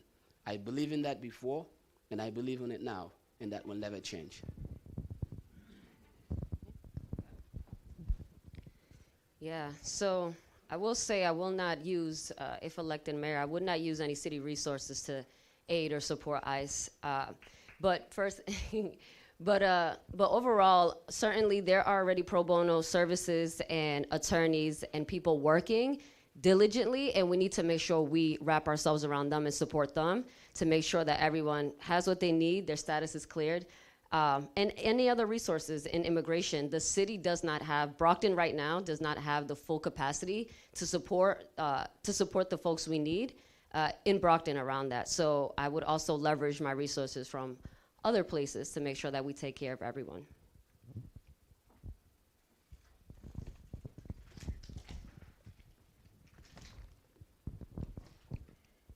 So first, in order to address that, we have to know that immigrants know their rights. Because a lot of the times when you're talking to an undocumented immigrant, they really don't know their rights. Just because you're undocumented doesn't mean you're inhuman. Just because you're undocumented doesn't mean you don't have human rights. We're all entitled. As long as you're on American soil, you're entitled to your human rights. So you knowing your rights is very important. And also just partnering with hospitals, shelters, and churches to make those places a safe place, a sensitive place that ICE cannot operate, because those are also private organizations, right? So ICE can only operate on city or anything that's for the public, the city. That's where they can operate. They cannot come into your home and operate. They cannot come into our shelters. They cannot come into our churches.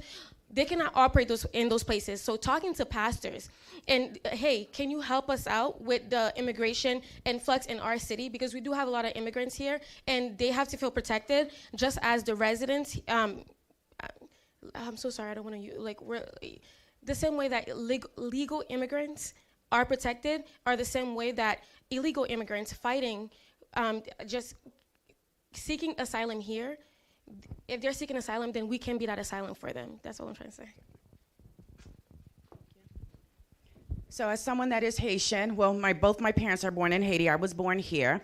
I also supported those that are on TPS, getting diapers, car seats, as well as during the pandemic. I'm supporting as the board member of Brockton Interfaith and opening up Brockton Mutual Aid that supported those that are, again, Brocktonians. It did not matter who you were. So one thing that I want to identify is the fact that we can sit down here and use the services that are already doing the work and creating a system, especially when it comes down to our education system and building a crisis team, because they need to be identified on just in case that the parents are being separated, child is being separated. So we can put preventative measures that's there and supporting one another throughout this. In addition to that, we all have measures where we can do it and support one another, especially from that place where we learned at Brockton Mutual Aid, and we can build off of that and learn in taking this community forward, especially when it comes down to those that are undocumented, because again, we can have our churches in order to support them. We can have other departments inside in supporting them, and it does not have to be funded through us. Thank you. Thank you very much. If you could pass the microphone to candidate VR. And that question that was just asked was an audience question, as is this question. A large population of our community is on mass health and Medicare. What are you prepared to do to help residents expand the safety net and strengthen healthcare institutions in the city? Such a good question. And I know that's one where we're still negotiating contracts now for healthcare. But quality is not just about quantity, but providing quality healthcare for our residents and those that are seeking services, and as well as our employers. So it's a whole ecosystem that definitely has to be looked at, and looking at, what qualities, the quality or the efficacy of what we have in place right now. So even in terms of cost, and I'll pause there. Yeah.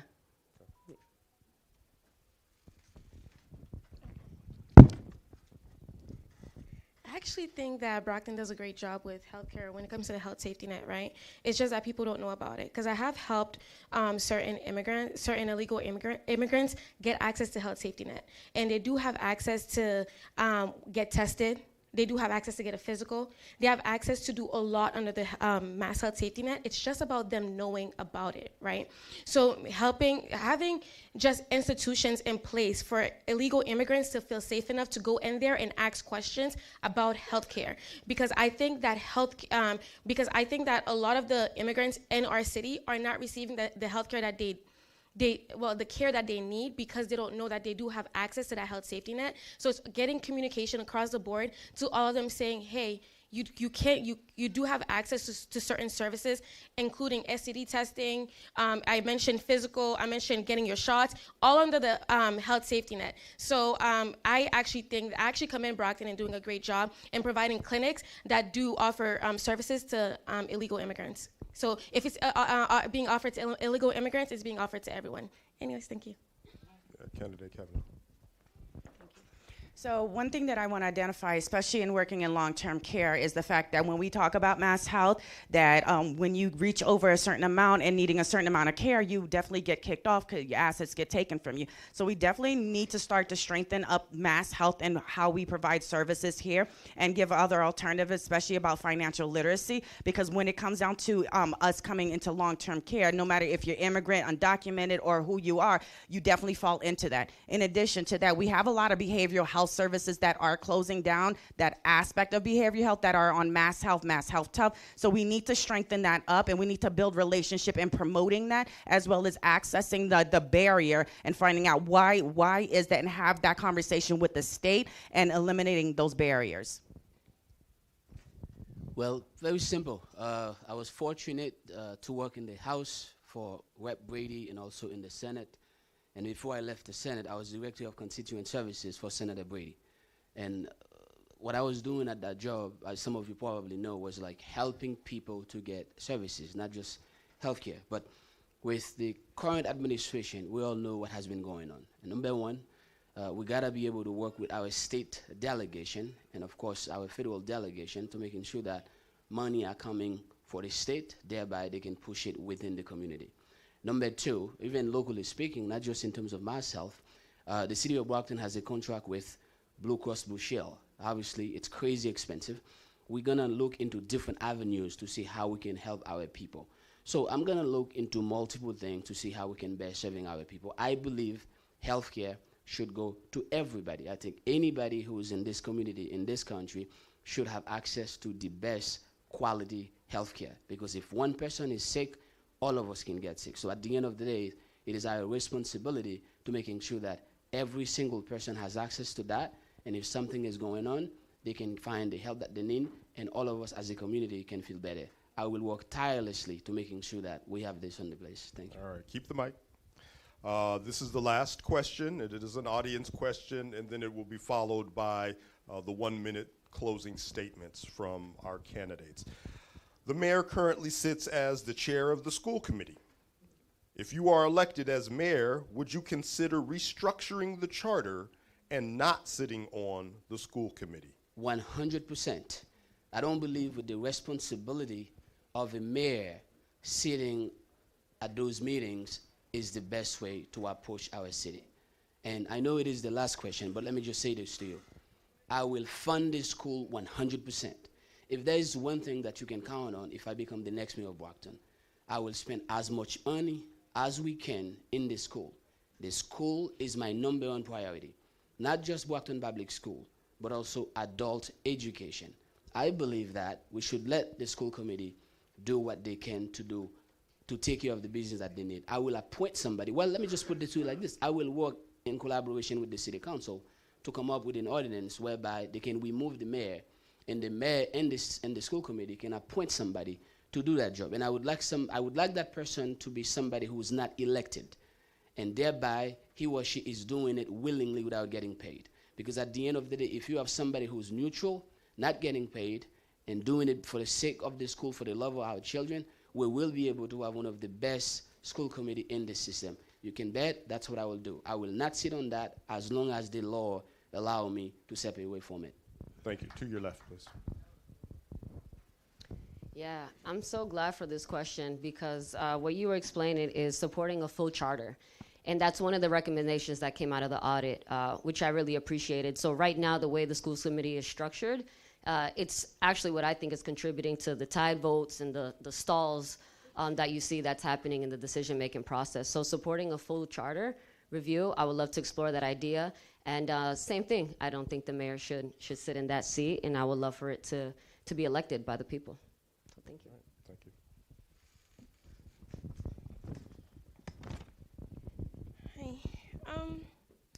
I will definitely consider reconstructing, obviously, because our school system. However, if I'm being completely honest, I love the youth. I love kids. And I love investing in our kids because I think that they're our future. This city doesn't even belong to us anymore. It belongs to the future generation. Do I believe that the mayor, there's someone else that could be sitting there? Absolutely. As mayor, I cannot promise you that I would not sit on that just because I want to be able to keep everyone accountable. I want to be able to see exactly what's happening there. It's not about changing the person who's chairing. It's about opening up opening up those board spaces to mothers, to fathers, to students, and hearing their voices out. I would absolutely still be sitting there, making sure that everything is going the way that it's supposed to be for our students, because I know that I care, and because I know that I care so much about our students, it's exactly why I would still want to be sitting as chair. However, I would be giving that option to our city to see maybe if you guys want to elect someone, that's fair also. But I would like to be sitting there. So for me, that's something that I actually ran on, that we definitely do need to decouple the chair from the mayor's hand because we continue to keep reallocating money. But one thing that we need to think about is what's the impact. For me, I definitely know, since that's the money that I fought for during the Millionaires Tax Act, I can definitely put that aside and give it to the city. But also, when we have the next mayor, are they going to be doing the same thing? If not. So in addition to that, not only do we need the mayor out of that seat, we also need more residents and more students inside that seat having voting power in order to move this initiative for us. Because we should not have the residents as well as parents and youth out of the conversation. They definitely need to have a voting power, and that's something that I would add into that charter. All right. Now, what we're going to do, that was the last question. We're going to have our closing statements from the candidates. But before that, because once we end, it's hard to tell y'all anything because you get up, you start talking. So what I'd like to do is, and remember, there's still their closing statements, so don't get too out of hand. If you were a candidate for school committee or city council or mayor, please stand up right now. If you're still here, and you're still here, all of our candidates, let's give them all a round of applause. It takes a lot to put yourself out for public office. It takes a lot to serve in public office. They did that not for themselves, but for you as the residents of Brockton. So now you all can have a seat. I want to thank BCA for coming out to make sure that this is memorialized and that this reaches more people than who could have made it here tonight. I want to thank our interpreters who are around the room. If you all could just wave your hand to make sure that we have language justice and language access for everyone. I want to announce that there are some refreshments next door. So feel free to help yourselves after we hear the closing statements. And I want to give a round of acknowledgement to the organizations that made this event happen. Organizations that are either based in Brockton or committed to serving the residents of Brockton. We have Alternatives for Community and Environment. You can give them a hand. The American Civil Liberties Union of Massachusetts, the Brockton Civic School, Brockton Interfaith Communities, Brockton Workers Alliance, Cape Verdean Women United, Greater Brockton Young Professionals, New England Community Project, Sabura Youth Project, True Alliance Center, and the Urban League of Eastern Massachusetts. Thank you to these organizations for their efforts, their contributions, in making sure that people had an opportunity to hear. We didn't get to hear everything from all of the candidates. There was only a limited amount of time, but hopefully you got an introduction to them, and maybe you can go find out more. The election is when? September 16th. All right, just make sure y'all got that right. Now, closing statements. We're going 1 to 4. You have 1 minute.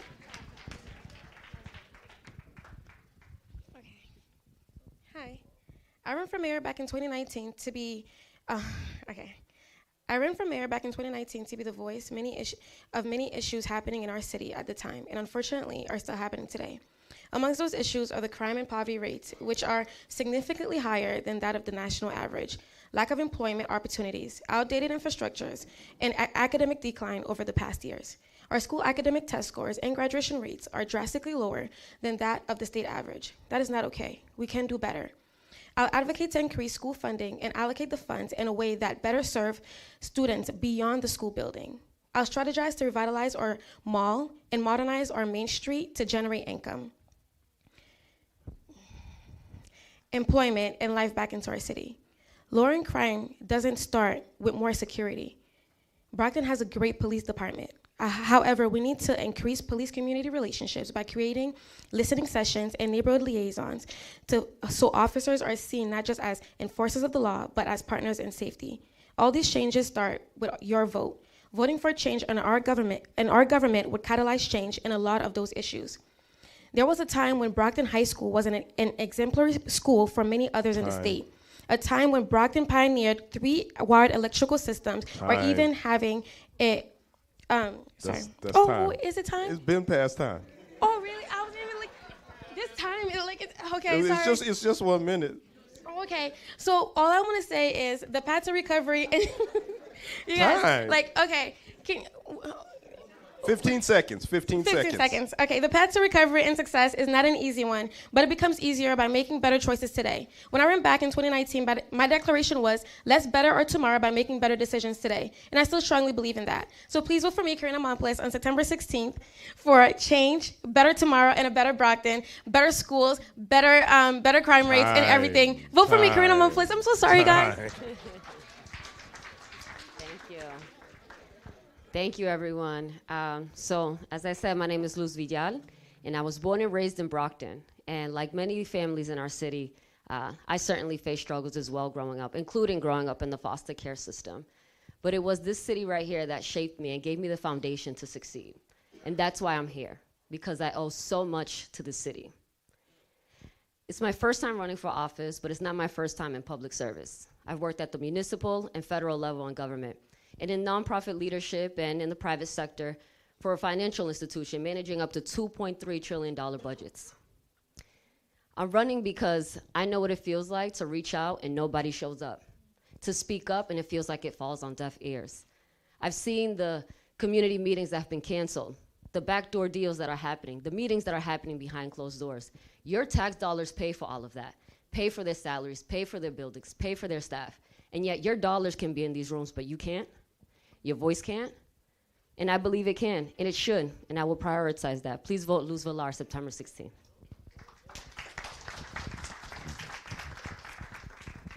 Well, I would like to thank again the organization, of course, you guys that are here, and all of you for taking the time to be here. This is going to be short. 15 years ago, I was fortunate to have an opportunity to come here. If you guys recall, there was an earthquake in Haiti. When I came in this country, I could not speak the language and not knowing anybody. For a young kid, it was confusing and somewhat scared. But this community, this city, opened the door for me by going to the library at night to learn English and working at Crystal's Restaurant as a busboy. From there, I moved to Massasoit, Suffolk University, and here we are. 6 years later, I became a U.S. citizen, and about 7 years, I was the first Haitian American elected official male in the state. This story is not just a story for Brockton, but it's a story of us. The only difference between myself and a kid who may not have a document is my citizenship and my willingness to challenge the system.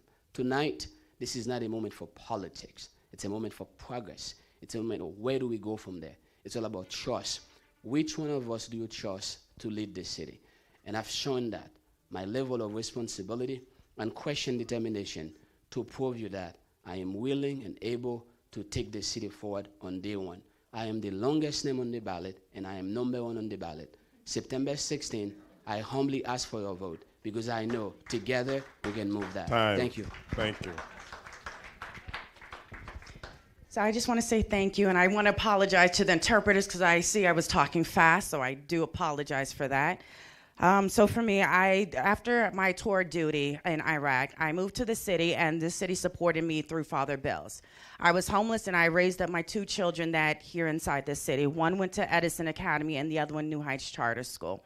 As a single parent, I've dedicated everything that I had in order to fight for our education, which resulted in the Millionaire's Tax Act, which is now missing, and not one public official can definitely tell us where it is and how to recover it at this point in time, and even the amount. I have sat down here and fought for a fair, affordable housing. I have also sat down here, supported those around redistricting. I have sat with Senator Keenan and advocated for elder supportive resources. And as a social worker, I continue to sit down and support those that are in the elder community. I volunteer my time in the elder community in order so they can return back to home so they do not get involved with protective services and keeping them inside the nursing facilities. I also donate my time into the homeless population with my resources around behavioral health needs as well as supportive resources, especially when it comes down to navigating. My name is Eugenie Kavanaugh. Vote for me, someone that has been here and will continue to be here. I'm not just showing up now. I have always been here, and I will continue to be here, whether it's civic engagement, whether it's sitting down here providing mutual aid resources and making sure that it comes in. Again, vote for me, Eugenie Kavanaugh, on September 16th. Thank you. Thank you. Thank you to all of you who came out. We had a number of candidates. It was great. We could have a good solution for all these candidates with ranked choice voting. There's a meeting tomorrow. Ed Shoemaker's outside. He'll probably hit you up about that. Thank you for all of our organizations. There are refreshments behind these doors. Help yourselves. Thank you.